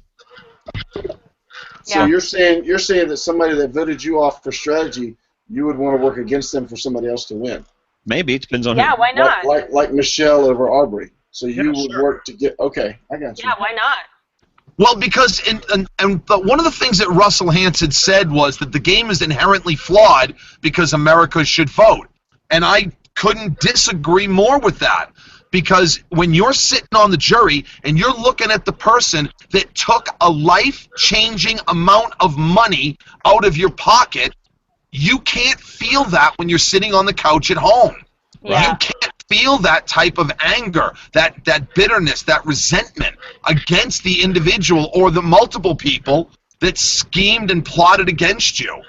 And that's the reason why the game is the way it is, and it should never change. Yeah, America could never vote because then there would be lawsuits against CBS for the edit. I mean, you could that would never fly. You could was that a dig? No. That's just saying that. Well, Michelle could say, "Well, look, I got hardly any edit at all. Aubrey got all the edit, so how's Aubrey not going to give all the votes?" Right. Yeah. And the game, honestly, in its purest form, it's awesome. You have to screw all these people over in such a way that they still want to give you the $1 million. Right. And that all by itself, whether people agree with it or not, that's the fundamental basis of the entire game. That's why it's a great social experiment. All right, so Mike continues. He says, if you watch just the tribal councils from Julia's boot onward, it becomes pretty clear Michelle presents herself as being in a stronger position than Aubrey. Additionally, Aubrey completely misplayed the tribal council where Michelle got to play her advantage. Aubrey presented this as a difficult choice rather than pointing out it was an advantage you would have to be completely brain dead to misplay. She contributed to creating a positive perception of Michelle rather than trying to undermine the notion that she was making a big move. What do y'all think about that? Because I was thinking about that whenever I was watching it. Like, Aubrey, why don't you act like this is a no-brainer decision instead of making it like Michelle's having to play well? Do you guys hear ducks? Yes, we do. That's my laptop, sorry. Are you kidding? Is it really? Is it really your... Wow. So what do you think about that? Do y'all have an opinion on that? I was distracted with the ducks. What was the question? Forget it. We'll just move on. Go ahead. Hey, David. Right, now the ducks are dying. But anyway, it says, let's see. If it's Why are there ducks on your laptop? No, it's the hard drive. Anyway, what the duck is going on? So if I freeze, you'll know why. During the final tribal, Scott said that Michelle had been gaining power and Aubrey had been fading. Julia noted that her vote out was a turning point in Michelle's game. If we look at it through the lens of what happens in the earlier tribal councils, this makes sense. Michelle gets blindsided on the Scott vote out.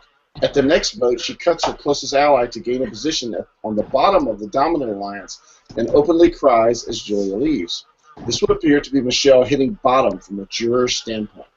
At the next tribal, Michelle argues that with Ty about her being on the bottom and is ultimately vindicated when Jason is voted out and Ty is the only person to vote for her.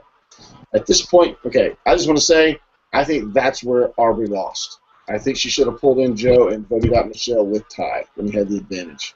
So, well, it's funny because when I've talked to a few people from the season, they said it was great to have Joe on your side because he basically went along with anything. The problem with Joe was that once you told him something, there was no scrambling. Because I was all right, so I was with Aubrey and Julia and Jason, and it was the night, who went home that night?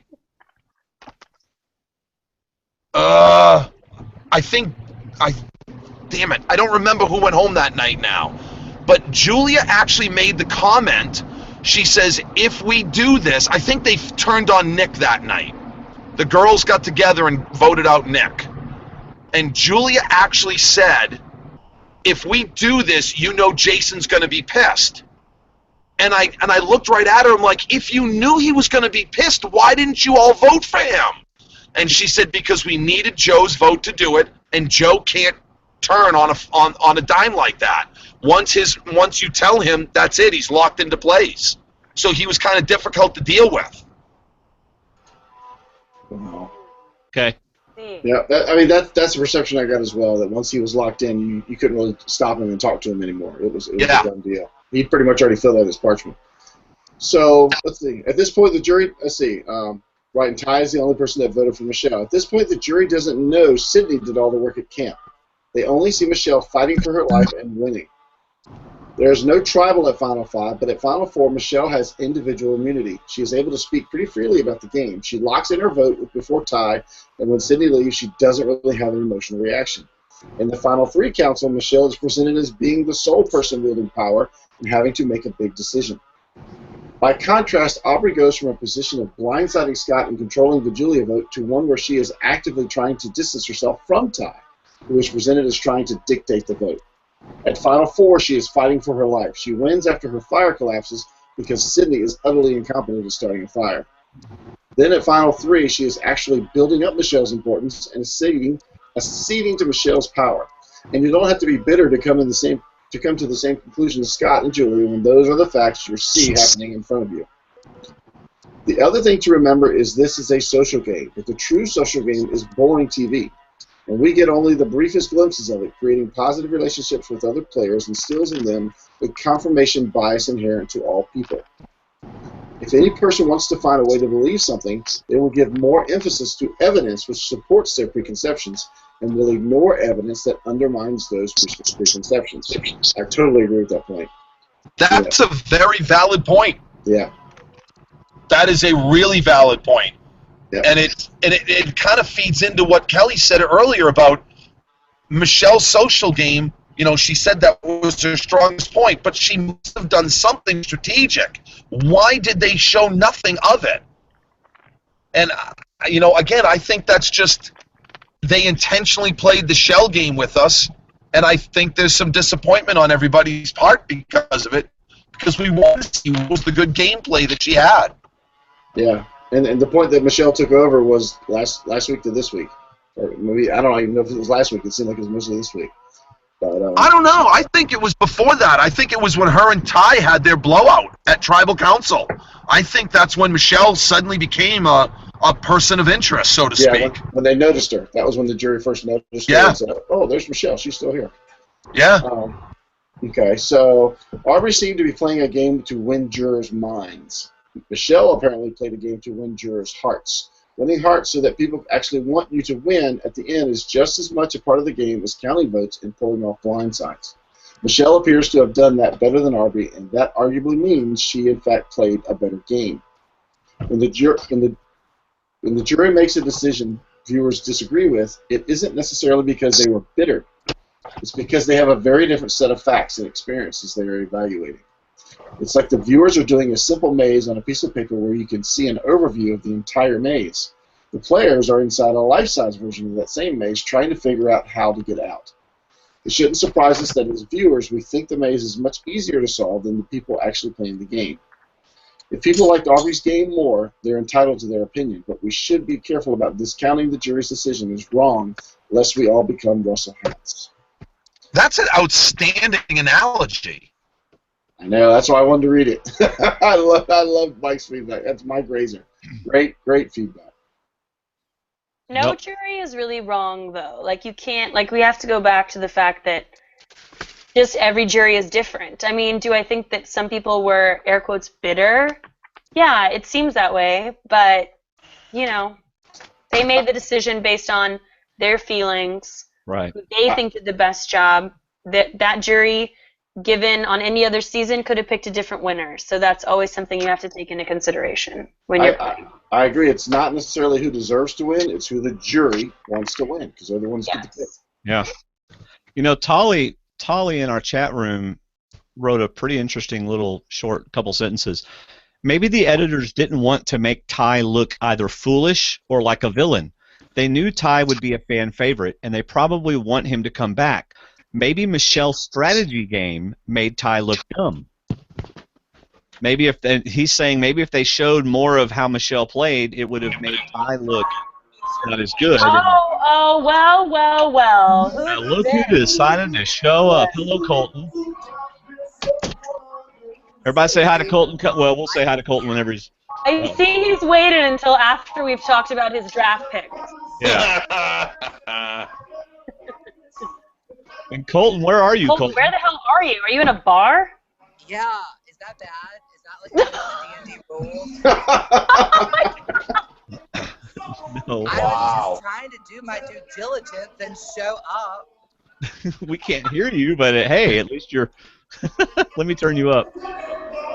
Oh, but when I turn them up, we get the music from the bar. So. Okay, I don't have to stay for long. I just wanted to show up because I said I would. Okay. Hi, Colton. It's nice to see you. I cannot even hear anything. Wow. It's like my second season of Survivor. I said I would show up, so I'm here. Does that mean you're Wow. about to quit again? And we've got some weird echoing going on. Yeah, whoa. Fine. Wow. I'll go Oh my away. God. But I just want to say that I'm so glad Michelle won because I was rooting for her in the finale. I do love Ty. Obviously, Alicia was my favorite, with a close second being Caleb. He was my bae this season. And Whitworth, you look hot as always. Oh God, What up, hard to Dan? Hey Dwayne, hey David, and yeah, hopefully the next one of these can like not be on a night that I go out. Oh my God, your forehead is amazing. What? Colton's forehead's what's talking to us. Well, thank you for coming on, Colton. I would recommend Sunday. Okay. All I right. always rest on the 7th day. Okay. All right. Bye, Colton.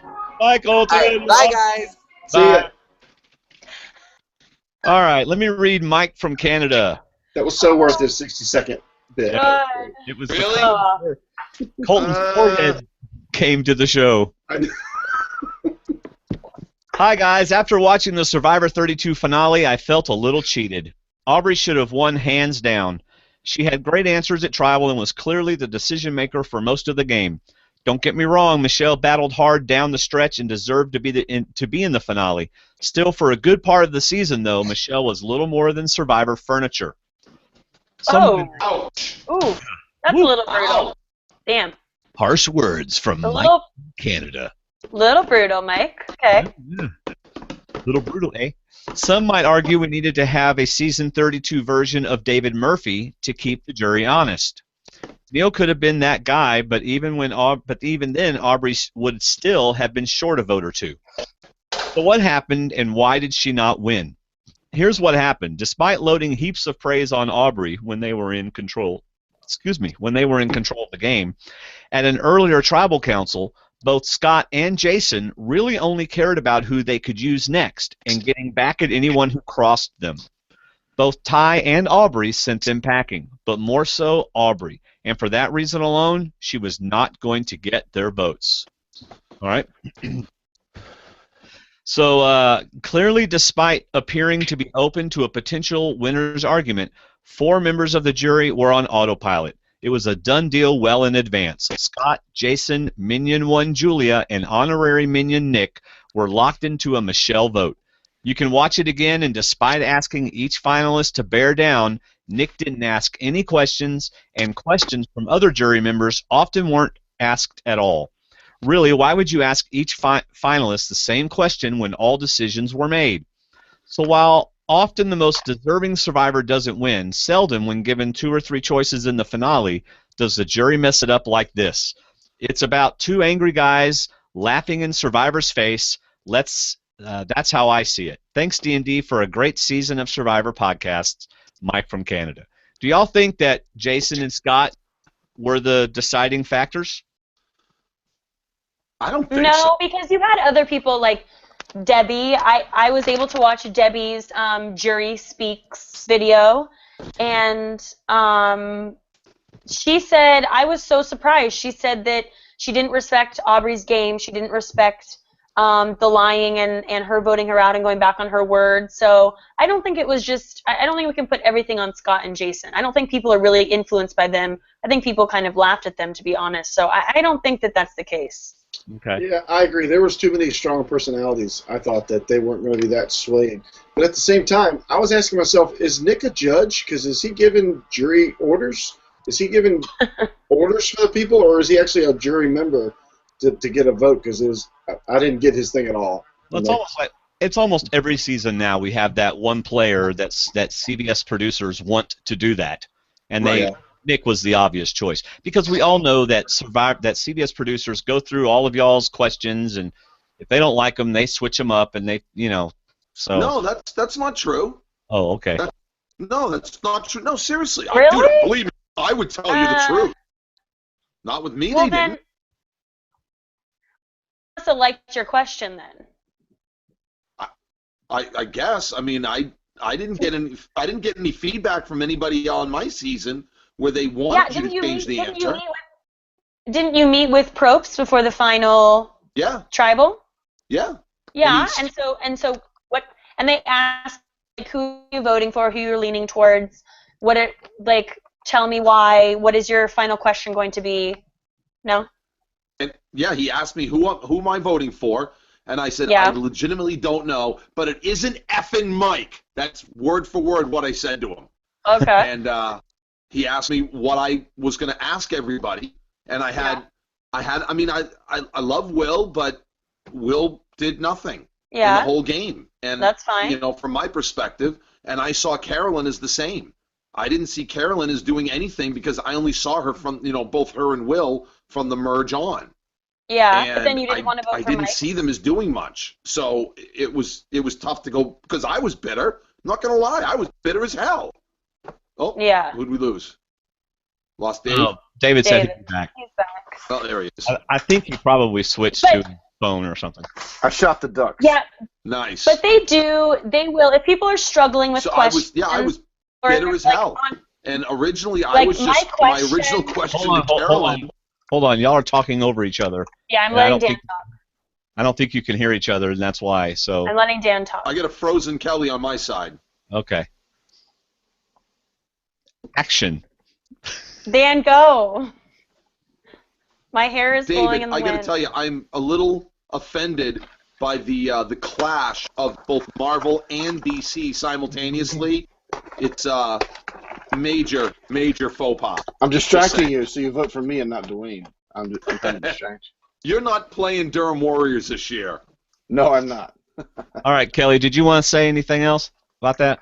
I was just gonna say, I mean, maybe it's different for every person because She's I froze. know. I get nothing from her. Yeah, but we are getting her, so I don't know why you're not. Oh, Am I here? All right. Yeah, you're there. Sorry, Dan. What I'm gonna say is that I definitely, they did kind of request that I ask a certain question, so I didn't really have a choice. And to be honest with you, I was so fresh out of the game that I was Is okay she with talking? asking. Yes. I was okay with asking the question that they preferred I ask. Wow. So you had a question that you wanted to ask, and they basically said no. We Well, want you to not- ask this one. I mean, the thing is, not really, because I knew I was voting for Jeremy. Like, I had been there all the way till day 38, and, like, I had seen everything, and so there really was nothing for me to ask that would change my mind. So, had You're some gonna have to choice. translate because I hear nothing but silence. Okay, well, Dan, I'm sorry that you're not. I mean, are you hearing me? Yeah, I hear both of you fine. Okay, well, if I don't stop Kelly, then we can all hear her, and you just can't, and I'm sorry. Yeah, I don't know what to do. just tell him he's not missing All right. much. It's fine. Whatever. She says you're not missing much, so just don't worry about it. But listen, anything Kelly says is important. That is a I rude like thing that. to say. That's why you're the bad one. all But right? every time, but every no, she said it, you idiot. She said it. And every time you go, I can't hear her, you interrupt her. So stop saying. Hey, has he somehow muted Kelly? Yeah, Dan has Yeah, muted. maybe Kelly that's by what he's accident. done. Somehow I he didn't has. do anything. Anyway, How dare you mute Kelly? I didn't mute My whole Kelly. point- Nobody puts Kelly in her corner. Yeah. Nobody. Let's try. I'm Kelly gonna with her hair hang up blowing and in call the back. wind. Carol Gillis wants to hear you sing Black Velvet, Kelly, because your hair Why? blowing in the wind. Oh, is that Kim Carnes or something saying that? Oh, Dan it's left us. We offended him, which is like impossible. So we did not. Actually, I did make him mad once, and it was very awkward, but that's okay. All right. Man, we got a lot. We're on page 7 of 17 on feedback. So Keep going. David, hurry up. Read Will, Keep going. or Kelly's gonna leave us. Gotta keep All right, see if he's back. on. All right, Will from Wonder Lake. What's up, guys? It's Will from Wonder Lake again, a.k.a. the Giant Ninja. So I'm exhausted today. Oh, this is great. I started the finale about an hour late because I had to take my biggest tiny ninja to judo class, and it doesn't get done until 7, meaning that I finished the finale about 45 minutes late. And then I started the Cubs game, which went 13 innings. For you non-baseball fans, that's a lot. I didn't get to bed until 1:30 a.m. and didn't fall asleep for a couple of hours after that. Honestly, I should have just gone downstairs and written my feedback during my insomnia. But I foolishly believed that I'd be able to make myself fall asleep. Oh well. Lots of thoughts from last night, so I'm just going to get to it. And without the benefit of poetry, I answered the challenges, but I'm an essayist at heart. Number 1, Michelle Trutherism and the edit that was always there. As I posted in the Facebook group, Michelle Trutherism, as I understand it, was never about Michelle getting a winner's edit or the best edit. Aubrey got the better edit than Michelle did this season. Aubrey was the hero. The music accompanying her fire-making challenge was awesome and inspiring, and everyone was probably pulling for her, just like the jury. No, Michelle Trutherism was about what was there from Michelle. Okay, no, Michelle Trutherism was about what was there from Michelle. from her non-substantive confessionals about the ups and lows, not ups and downs or highs and lows, no, the ups and lows of Survivor, to her decision whether to vote out Julia or Jason, when Sydney made the decision and Michelle's vote wouldn't have mattered either way, to her 4,000 comments about how good the food on the reward was. We got lots and lots and lots of Michelle that we didn't need.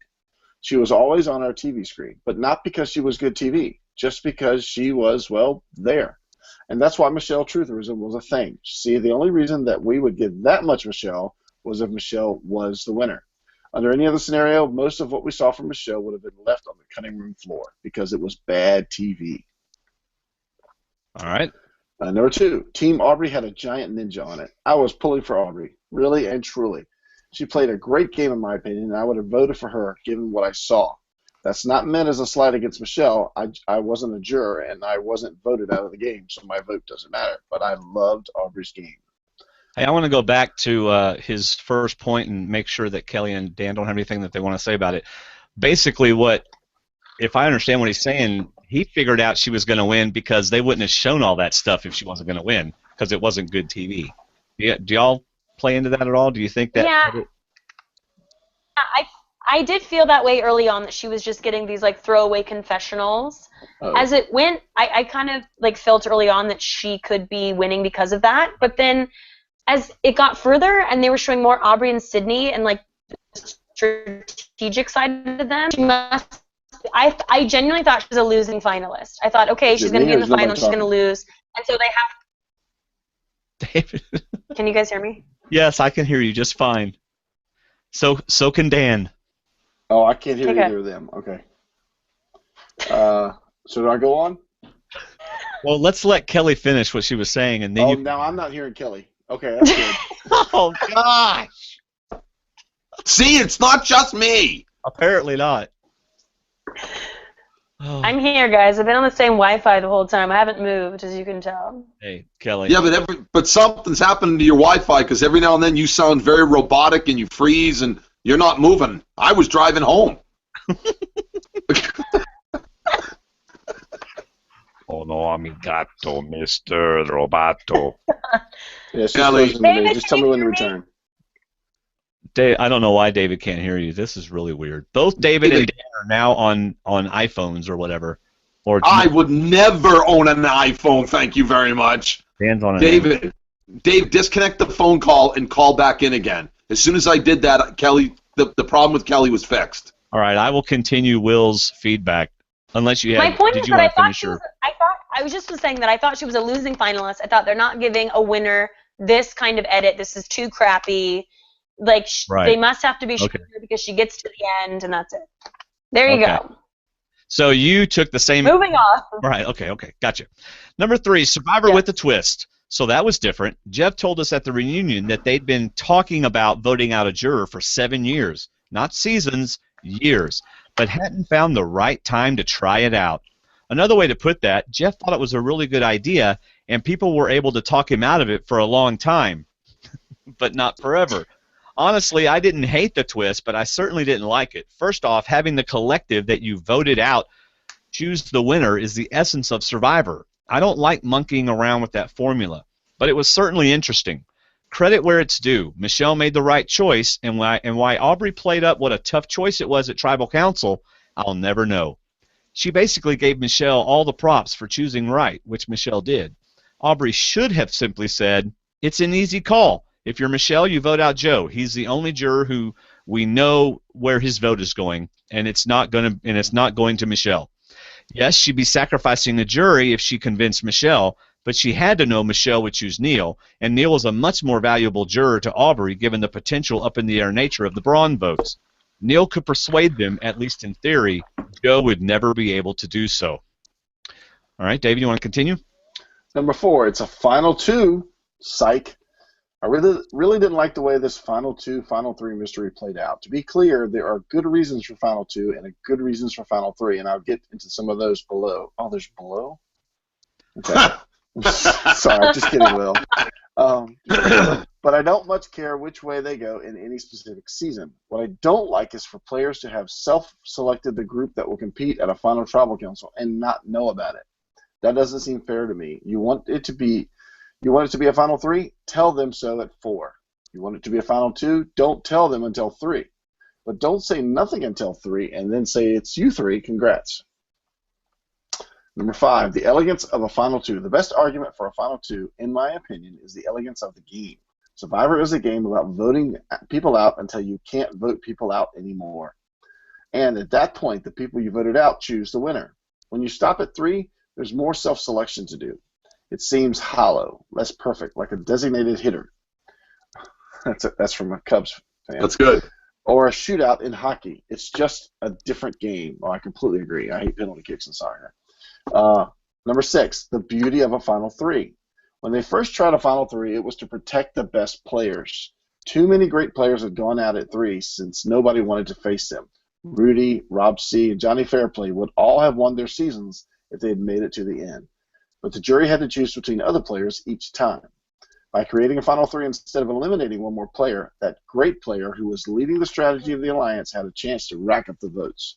Nowhere was this clearer than in the surprise final 2 of fans versus favorites, where the best player went out in 3rd yet again. Number 7, the Giant Ninja's Epiphany. I had a thought yesterday that I'd never had before about the elegance of a final 3. See, I've always been a purist. I've never preferred the final 2 approach because of the elegance of the game. But then I thought about what voting somebody out means. What's really happening there? A group is coming to a consensus. You literally can't vote out someone out unless you have a coalition of votes. You need to get people to vote with you in order to get the group to eliminate your target for you. That's the game. And it's not present in the final elimination in the final 2 format. For the final 2, you have one person eliminating a competitor, not a coalition. And that's not Survivor. Not really. And so yesterday I decided that the elegance factor goes both ways. It is just as elegant to stop at 3 since 4 is the last spot that requires a coalition. So I think that puts me in the final 3 camp. Maybe. Number 8. Oh. I like that argument. Oh, I get it.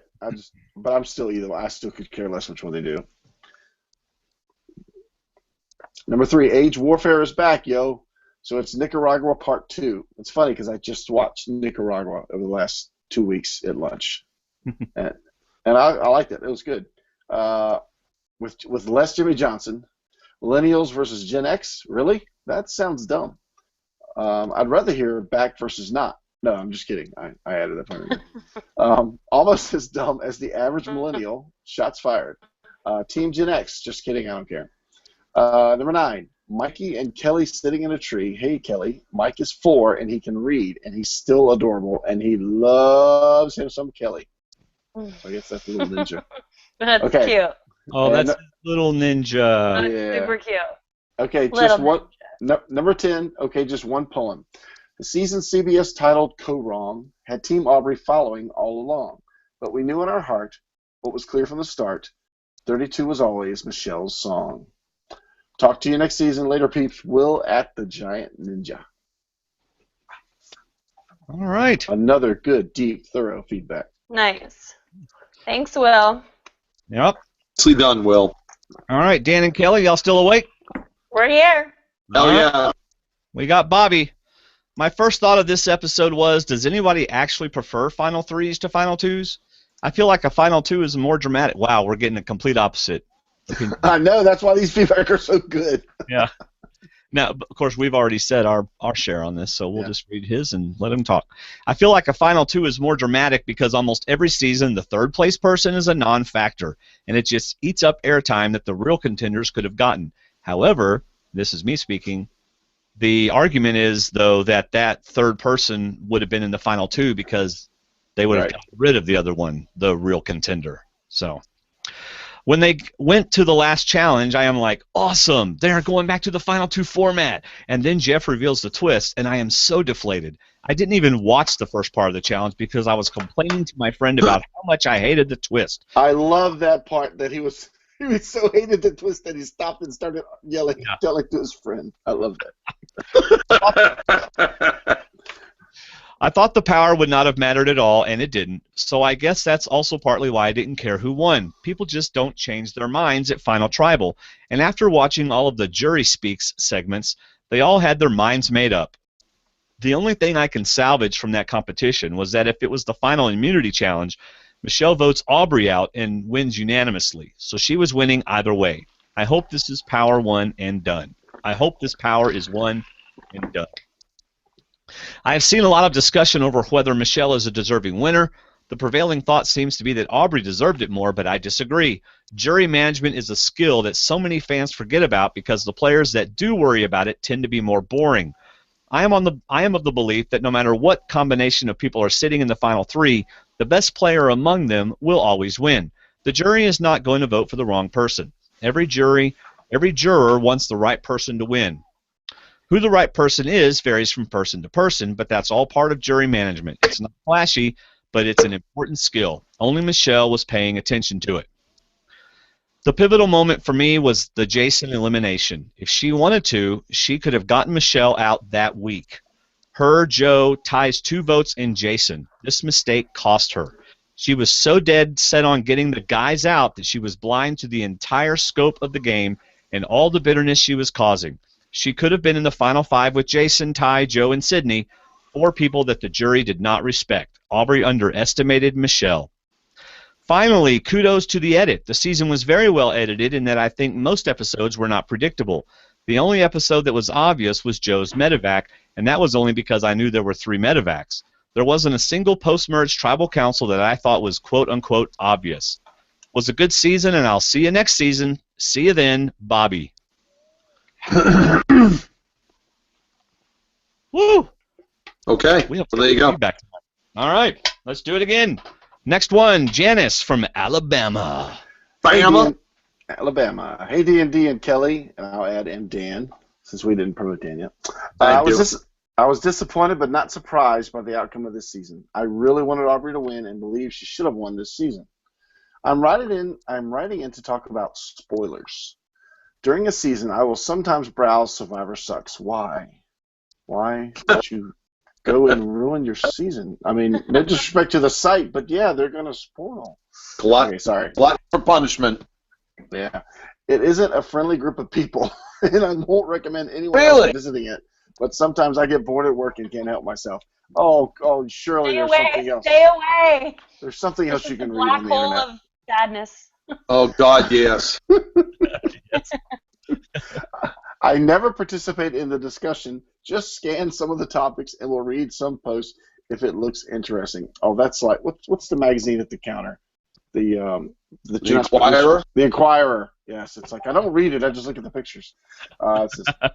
I've been spoiled before, but I don't participate in fantasy leagues or challenges, so I'm not hurting anyone but myself. About 50% of the time, they aren't correct spoilers anyway.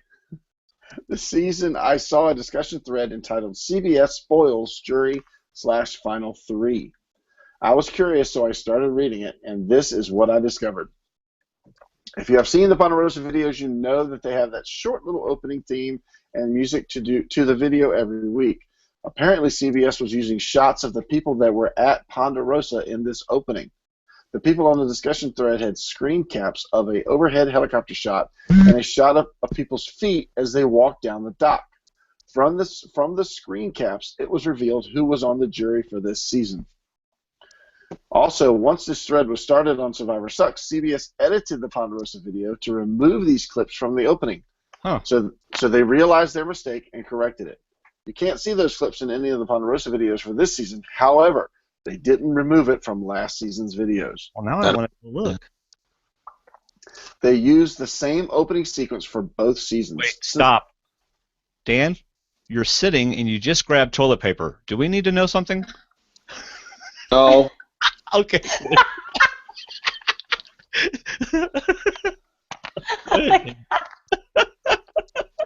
I don't understand what your question is. Well, I just, we don't see where you're sitting. We just see you sitting. I don't have hair like Kelly does.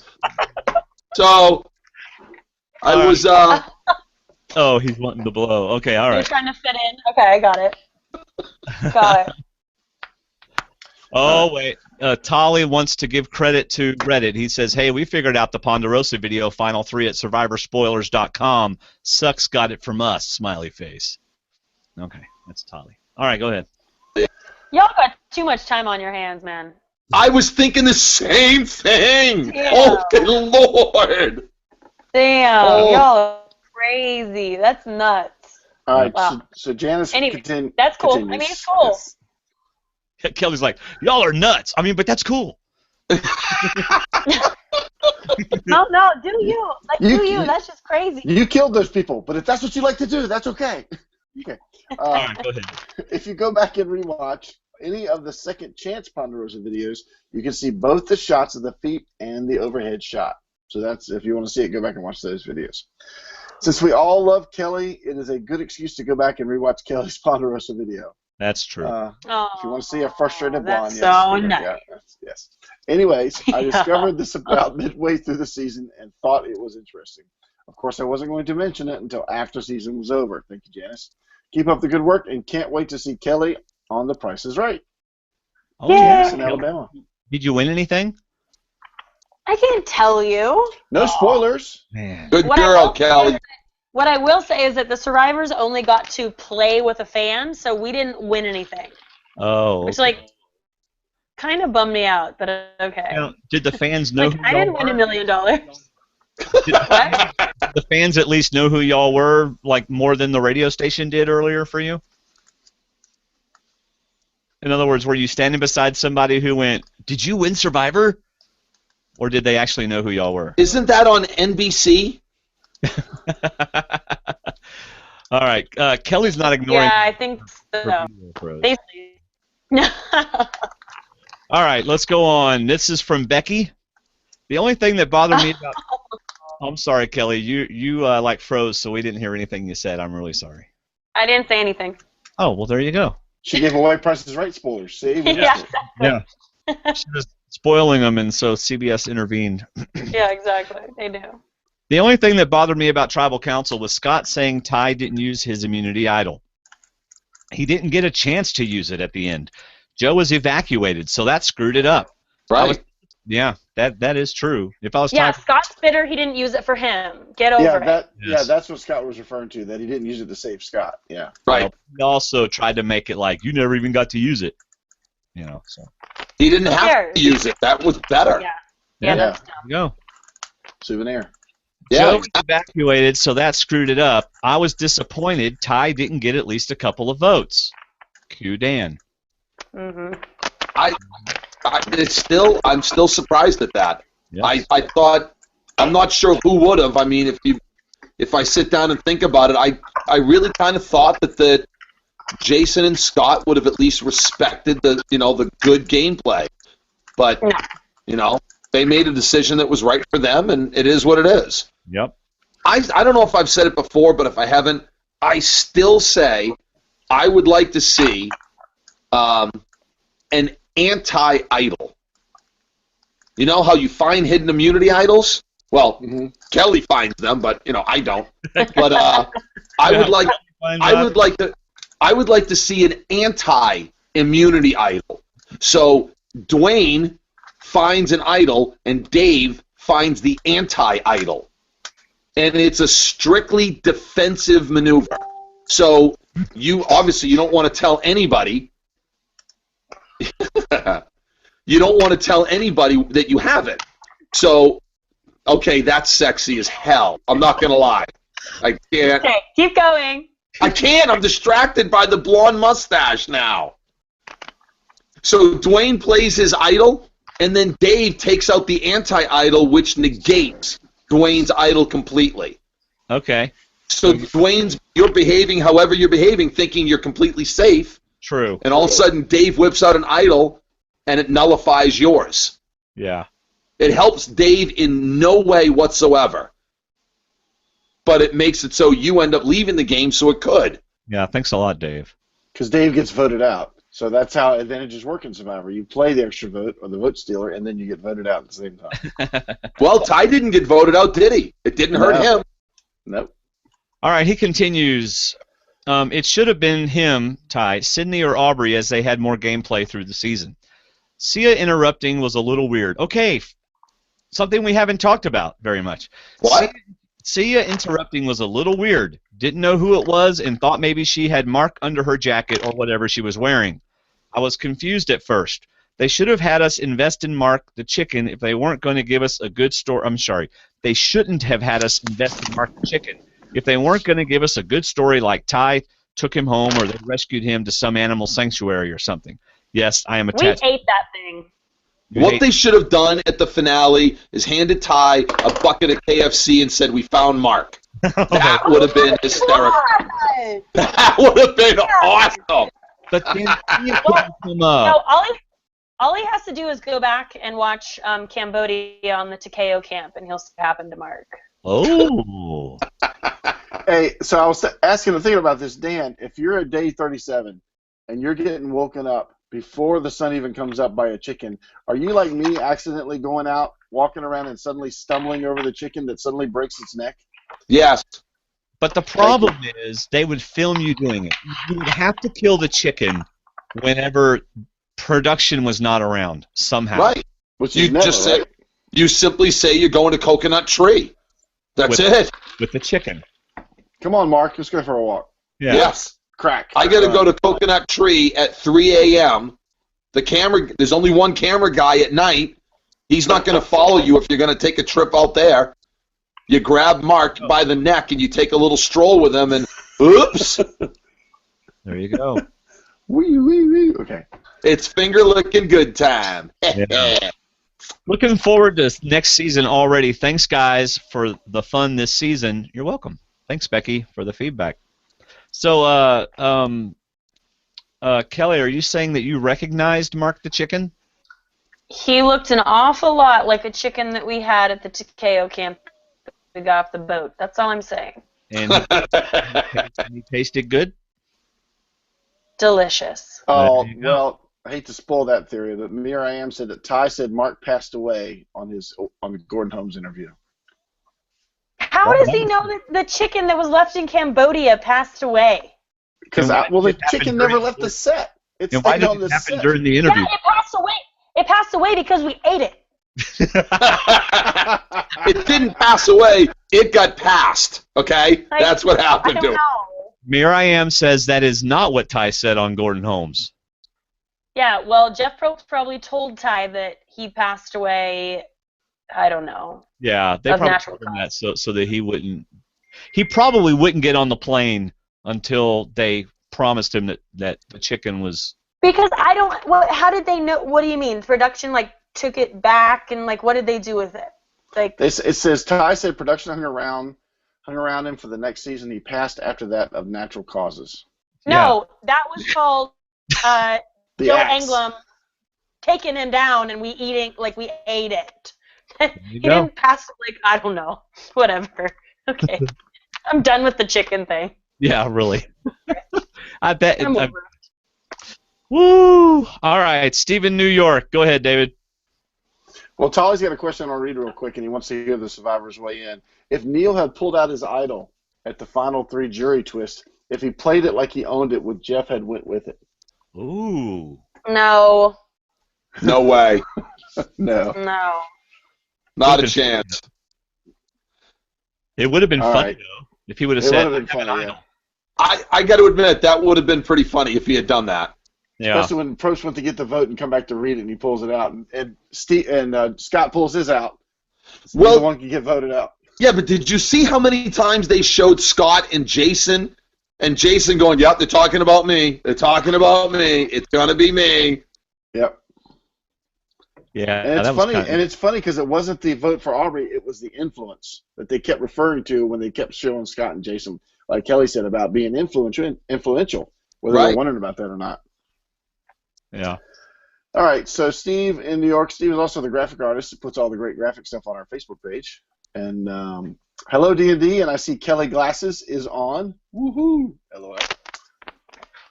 For me, this season started out slow, but it was a nice finish. The reward challenge. Aubrey started out strong and finished it strong. In the trailer, it looked like Sydney was going to take it. Of course, CBS showed that. Aubrey wins it. I don't know what I would do with the reward, eat alone or not. What would you guys and Kelly do? And how big was that steak? I think it weighed more than them. So do you take somebody else at Final Four, or do you eat it by yourself? You don't win that reward. Exactly. Right. You throw it. Yeah, that's the worst one to win. Yep. That's at Final Four. It's not a good situation either way. Absolutely not. However, I love that it was food and not an advantage in the next challenge. I Agreed. love that that's what it was. Totally. Oh, Agreed. Yes. That's way, way, way too late in the game to give a game advantage. Agree. I cannot disagree with you. Yes. Yeah. Let's see. At camp, Michelle asking Ty to team up, getting Aubrey out. Ty has to say yes to Michelle. It is good to have a backup plan just in case. The immunity challenge, they are working them, baby. 3 times going back and forth into the water. Aubrey jumped out with the lead, but the puzzle did her in. Michelle pulled it out from behind. Like Jeff said, never saw that coming. So the reward did nothing for Sydney and Aubrey when it came to doing the puzzle. Absolutely nothing. So they got a good meal out of for nothing. Let's see. Tribal Council. Yes. Hold on, Denver in our chat room. Can't wait for Survivor Blood Type A versus Blood Type V. Blood Type O.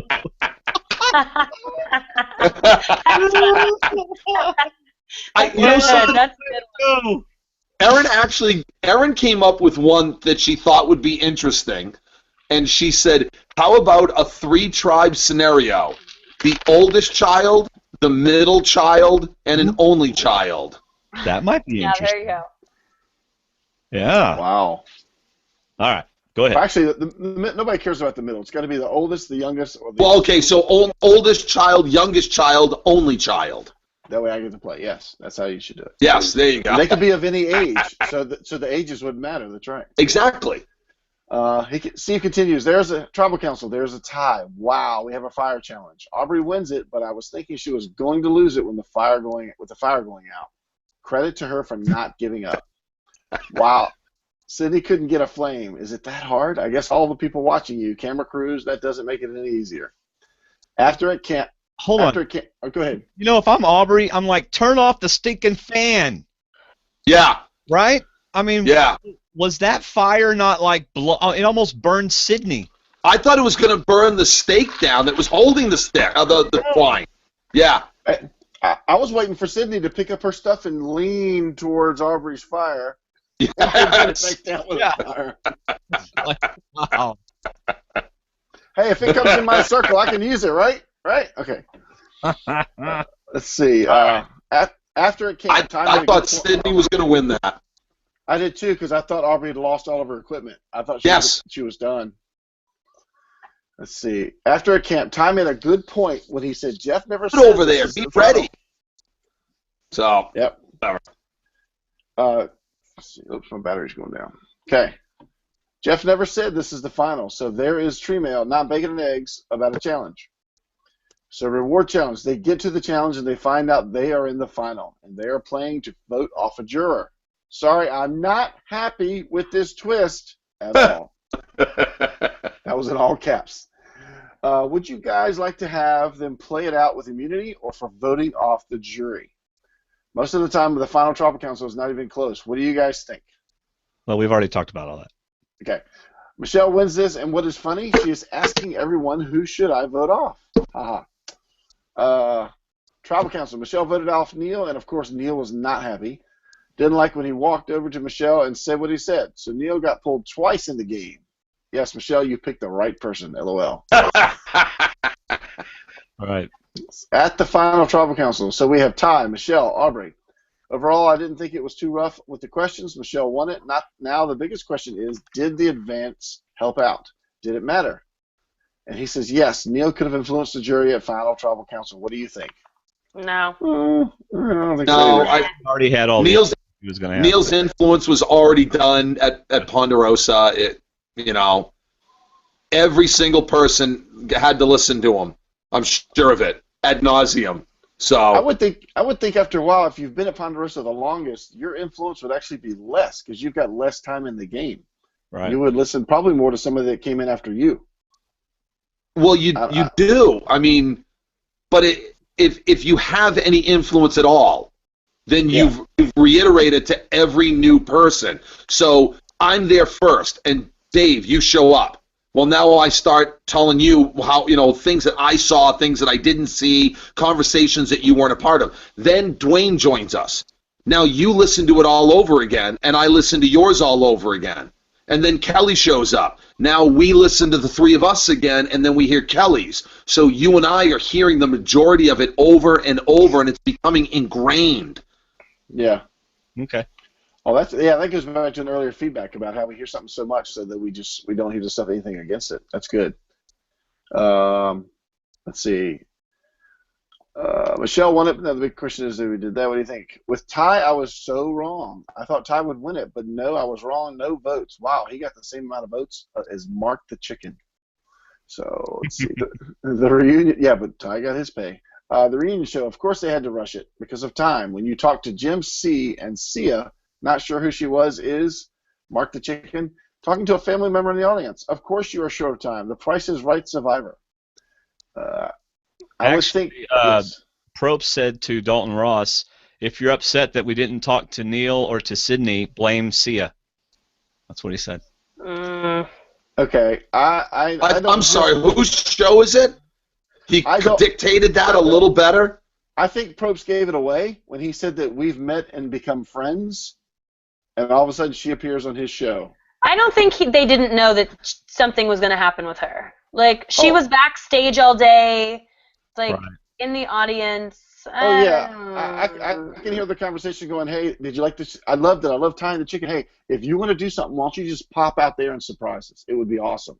And that's, I think that's how it went. I would think they would talk about this at the end of the show, talking about The Price is Right, not in the middle of the reunion. Jeff saying, I'm not sure what's happening when Sia walking up. We know it was a setup. Nice to see Ty get some money and money for his charity. I wanted Aubrey to win, but credit with Michelle finishing strong when she needed to. From the edit, we know Aubrey had the best gameplay, but the jury didn't see that. The Survivor Price is Right should be fun. Maybe a mini recap of Price is Right, LOL. Maybe Boston Rob Russell team up. We will see next season on Survivor. We see the next season on Survivor. I don't know how I feel about it. I like that one guy said, I don't like Twitter, but I'm on Twitter. I like that guy too. LOL. I told Gracie, I'm picking him. I don't know who he is, but I'm picking him. Also, does it really matter who versus who on Survivor? I agree with that too. I know they have to come up with some theme for the season. I will catch you guys and Kelly and Dan and Colton in the fall. Thank you for letting me post my artwork during the season. Steve from New York, the graphic artist. There you go. Hi, Steve. Attaboy, Steve. Hey, y'all, I sent you a message on Facebook, so check it out. Oh. Got it. Thank you. Awesome. All right, Andy from Cameron, Missouri. Hold on. Can I make a comment about Steve? Oh, yeah, please do. Yeah, he made the comment about Aubrey played the best game, but I guess the jury didn't see it that way. I got to tell you, I think that's completely backwards. You know? Uh-huh. Uh-oh, we lost him. You know, I mean, and that, Kelly, you started off by saying it. You know, I would have liked to have seen more. There must have been something that was there. Right. You know, and this was their attempt to not telegraph the winner. You know, there was a lot. In the last few seasons, there's been telecasting. You know, it was easy to pick the winner in advance, and I think they really tried hard to make sure that you couldn't. I do agree with that, but it's just so unsatisfying. I couldn't agree with you more. I really couldn't. It almost feels like a little more. Don't beat us over the head with it, but a little. Correct. Yes. A little more. That's all. Right. I think there was so much misdirection that you were left unsatisfied. Yes. For lack of better phrasing. You know, this is the first time ever watching the show when they announced the winner, and I went from really, like, I was excited, I was loving the whole show, and I was like, oh. And the whole rest of the night I was bummed out. He was literally bummed out the whole rest of the show. So. Well, did you also notice that they? That they what? That they also ran the episode 10 minutes long. Yeah. Yes. Yeah, I did notice that.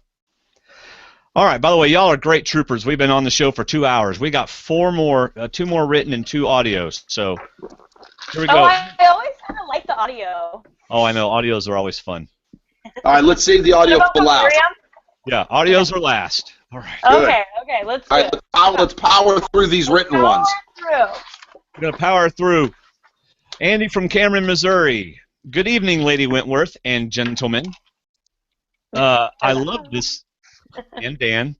I love this season.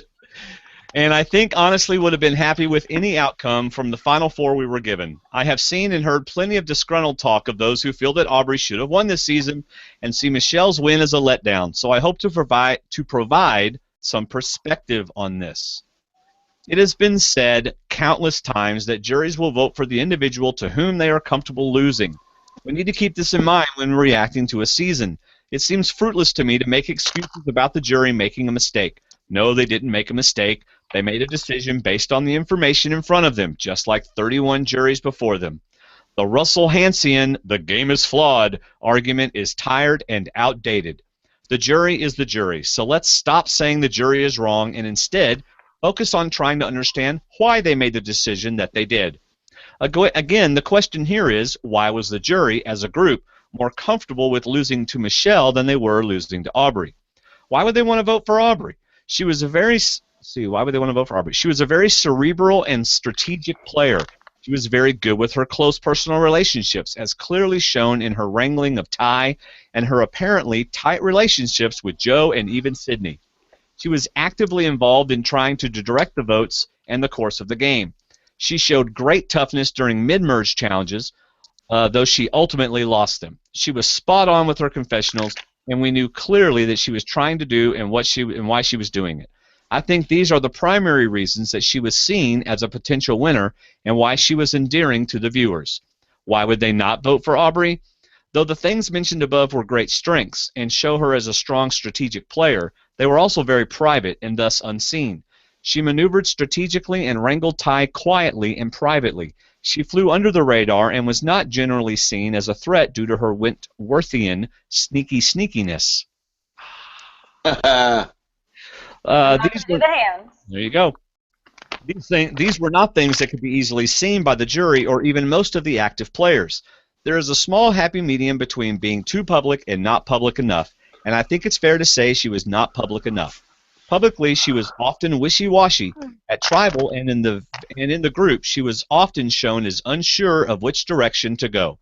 She also had multiple very public emotional breakdowns, which could have been construed by others to be a sign of weakness. Being purely objective, she won only one individual challenge and had 8 votes against her in 9 total tribal councils. Amongst winners, this would have ranked her as the second to last in how many votes she received per tribal council, potentially suggesting problems in her social game. She was very good with her votes, effectively picking the person voted out 89% of the time, but was significantly below average compared to winners, including Michelle, in most other objective measures of the game. According to my objective winner rankings, if she had a 5-2 final tribal council vote like Michelle's, she would have ranked dead last amongst all Survivor winners. To wrap it up in a tidy bow, she was publicly wishy-washy and emotional, but was also very smart, savvy, and strategic, but nobody saw it and she didn't really accomplish much else in the game. That is why they did not vote for her. Why would they vote for Michelle? Michelle was very friendly and seemed to be very well liked. She won 3 individual challenges, all in crunch time toward the end of the game, and seemed to very effectively play her jury advantage. She very strongly stood up for herself at Tribal Council and asserted dominance over Ty when she was on the chopping block. She clearly moved pretty freely between alliances, but was not generally seen as the mastermind or person to blame behind it, and did not make anyone angry. Why would they not vote for Michelle? Some jury members apparently saw her as not very smart or involved in the game, which is probably relatively true. She did not have any clear big moves or was not clearly orchestrating any vote outs. What else is there to say negative about Michelle? Objectively, again, she won 3 individual challenges and was involved in several other post-merge team challenge wins. She voted correctly only 67% of the time, which is below the winner's average, but received only 2 votes against her, thanks Ty, in a winner record only 6 total tribal councils. According to my system, she ranks only 26th amongst winners, just below Season 20 Sandra and Sophie Clark. The moral of the story is she came on really strong toward the end of the game, was well-liked, didn't have any public mistakes or signs of weakness, and didn't really have much, relatively speaking, for people to hold against her, and her negatives were pretty abstract. Overall, she was a much stronger net positive than Aubrey, who was more of a mixed bag, and that is why they voted for Michelle. Thanks for all you do, guys. Andy in Cameron, Missouri. Andy is all about numbers. Yes, he Apparently. Wow. Awesome. Andy reminds me of when I was in graduate school, and they'd give me a score, like a big musical score, and they'd say, now, explain to us why they did all this stuff. And I'd be like, because they like the music. And they'd be like, no, see how this pattern is here, and then it's here? No, you're just seeing that afterwards. They just wrote music. All right, one more written feedback. It's a short one, too. Here you go, David. Hello, Dwayne and Dave. I'm Tim, and this is my first time leaving feedback. And I wish that it was more positive, but it is what it is. Well, that's always a nice way to start. I wish it was more positive. All season, I think that some people wondered why this season of Survivor didn't get the hype of the other seasons and why it was aired after Second Chances. Now it's understandable because Second Chances was such a fantastic season and because of the fans' participation in choosing the cast. But I think that it's also because of last night's unsatisfying ending. Do you agree with this thought? We've already talked about all this. Yep. I don't have an issue with Michelle, but I do have an issue with Michelle winning, particularly her winning in a Final Three with Aubrey also there. People have said that Michelle played a strong social game, but I don't get how being liked, or more accurately, not hated, trumps superior gameplay to such a degree. She played a game in which she basically went from the bottom of an alliance to the bottom with a little to no upward trajectory. Sorry, it's late time. I only saw Michelle make 3 real moves, which were her wins last night in the challenges and her flipping on Julia, none of which warranted a win. How does being carry so much weight to the point that she is able to defeat one of the people, Aubrey, who controlled the game for so long of a stretch? Maybe it's me and I'm going too far with this comparison, but the win last night was akin to if Eddie had won Karamoan while Cochran was also there at Final Three. I get hating that you were voted out, but this jury seemed particularly bitter towards Aubrey, Ty, and even Sydney, who they seemed to want to lose in the fire challenge. There seemed to be enough sour grapes to make a truckload of wine. Were they so bitter that they couldn't give credit where it was due, or did they not want to reward the brainy nerd who outwitted, outlasted, and outplayed them, and had to give it to the beauty who simply did the one thing that couldn't and survived to the end? All in all, it was a fantastic season, and I look forward to the next one, even if I'm not a big fan of the theme. Hopefully I can win the Fantasy League next year. Great show doing D&D, and thank you, Lady Wentworth, Dan, and Colton for making last season so fantastic as well. Tim. Thank you, Tim. Man, people are ranking on Michelle pretty badly. Yeah, they are. I mean, seriously, I don't think that's really very fair. I mean, Kelly, you said it perfectly. You put that exact same Final Three in front of 5 different juries, and you're gonna have 5 different outcomes. That's right. Yeah. And I mean, clearly a social game is a big deal. That's what it's all about. It's about the social game, and not everybody can. I don't know. Michelle won, and that jury made the right decision for themselves. Yep. Who are we to say they're right or wrong? Kudos to Michelle. Like, hey, she was our number 1 pick to win the game, and whatever. I mean, that wasn't a dig at you guys. It's just, she won the game. Good on her. She's got a check with a lot of zeros on it. So who are we to say that she doesn't deserve it? Well, I said that's why there's some blame to be put on production, because I think people are forgetting that they're the ones who show us who these people are. So can't get mad at Michelle. Right. All right, let's do Mir I Am. She's also in the chat room. Here's her feedback. Hi, David and Dwayne. This is Mir I Am, also known as Beta Girl, calling from Bremerton, Washington. Love you guys. Love the podcast. Just have a little bit of questions and comments regarding last night's finale. It was very interesting that hardly anybody got questions, and we only saw a few people even getting Jeff's attention, such as this Thea person who I didn't know who that was. I thought it was Lady Gaga. The hat was, it was a beautiful moment to get touched. I thought it was interesting. They had the prices right. So the the cast of the Dirty 30, and they got more airtime than people like Alicia, which was kind of funny. So I don't know what to say. I think it was a great season. They had great characters. I guess my one comment would be, what do you guys think? Is Ty the new Russell Hantz or Aubrey the new Russell? I kind of think Ty is. I think Ty would be a more Russell Hantz type of game. But it just was a very interesting outcome. Michelle played a great game, I think, but maybe her edit did not give her as much character development. I really don't know what happened with her edit, but I just think Ty was a phenomenal player. And Aubrey, I'm just so surprised that she made it to the end. I never thought she would lose if she made it there, so I'm just shocked. But, you know, I didn't see all the game. I don't know what the edit was, and I'm happy for Michelle. I really wish I had a record scratch right here. What?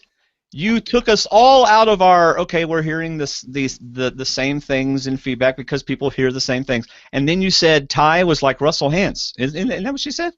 That's exactly what she said. I do not put Ty anywhere remotely close to Russell Hantz. Nowhere near it. Was there classical music playing in the background? There was, there was violins or something going on there, yeah. Yeah. Which was better than the Ducks. Yes. You know? Yeah. Much better than the Ducks. So, yeah. Go ahead, Is Kelly. that the end of it? Yeah, her message cut off, so yeah, it's the end of it. Yeah, no, absolutely not. Ty did not play like Russell Hantz in any way. No. She's in the chat room. She says Ty is a flipper. Maybe that's what she's talking about. Russell Hantz was never a flipper, though. Yeah, I don't know. So I'm kind of surprised she said that myself. Yeah. You have 5 juries and 5 different things. I don't think Ty gets any one of those 5 juries. Not the way he played. I don't think anybody would reward the way he played if he's sitting next to somebody like Aubrey or even Sydney. I do not agree with that. He was not. Russell Hantz was controlling a lot of things. Ty was not controlling things. Oh, he had the one vote where he didn't play the idol, but Ty wasn't in control. Well, there was that one episode that I don't see what jury would reward him then. That's what I'm saying. I disagree. I disagree. Absolutely disagree.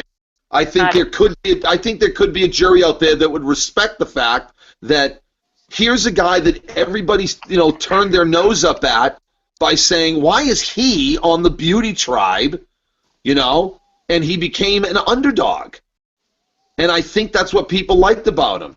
And I honestly think that's probably the reason why the jury sided with Michelle, because Ty was a dominant figure. Whether you liked the gameplay or not, he was still dominant.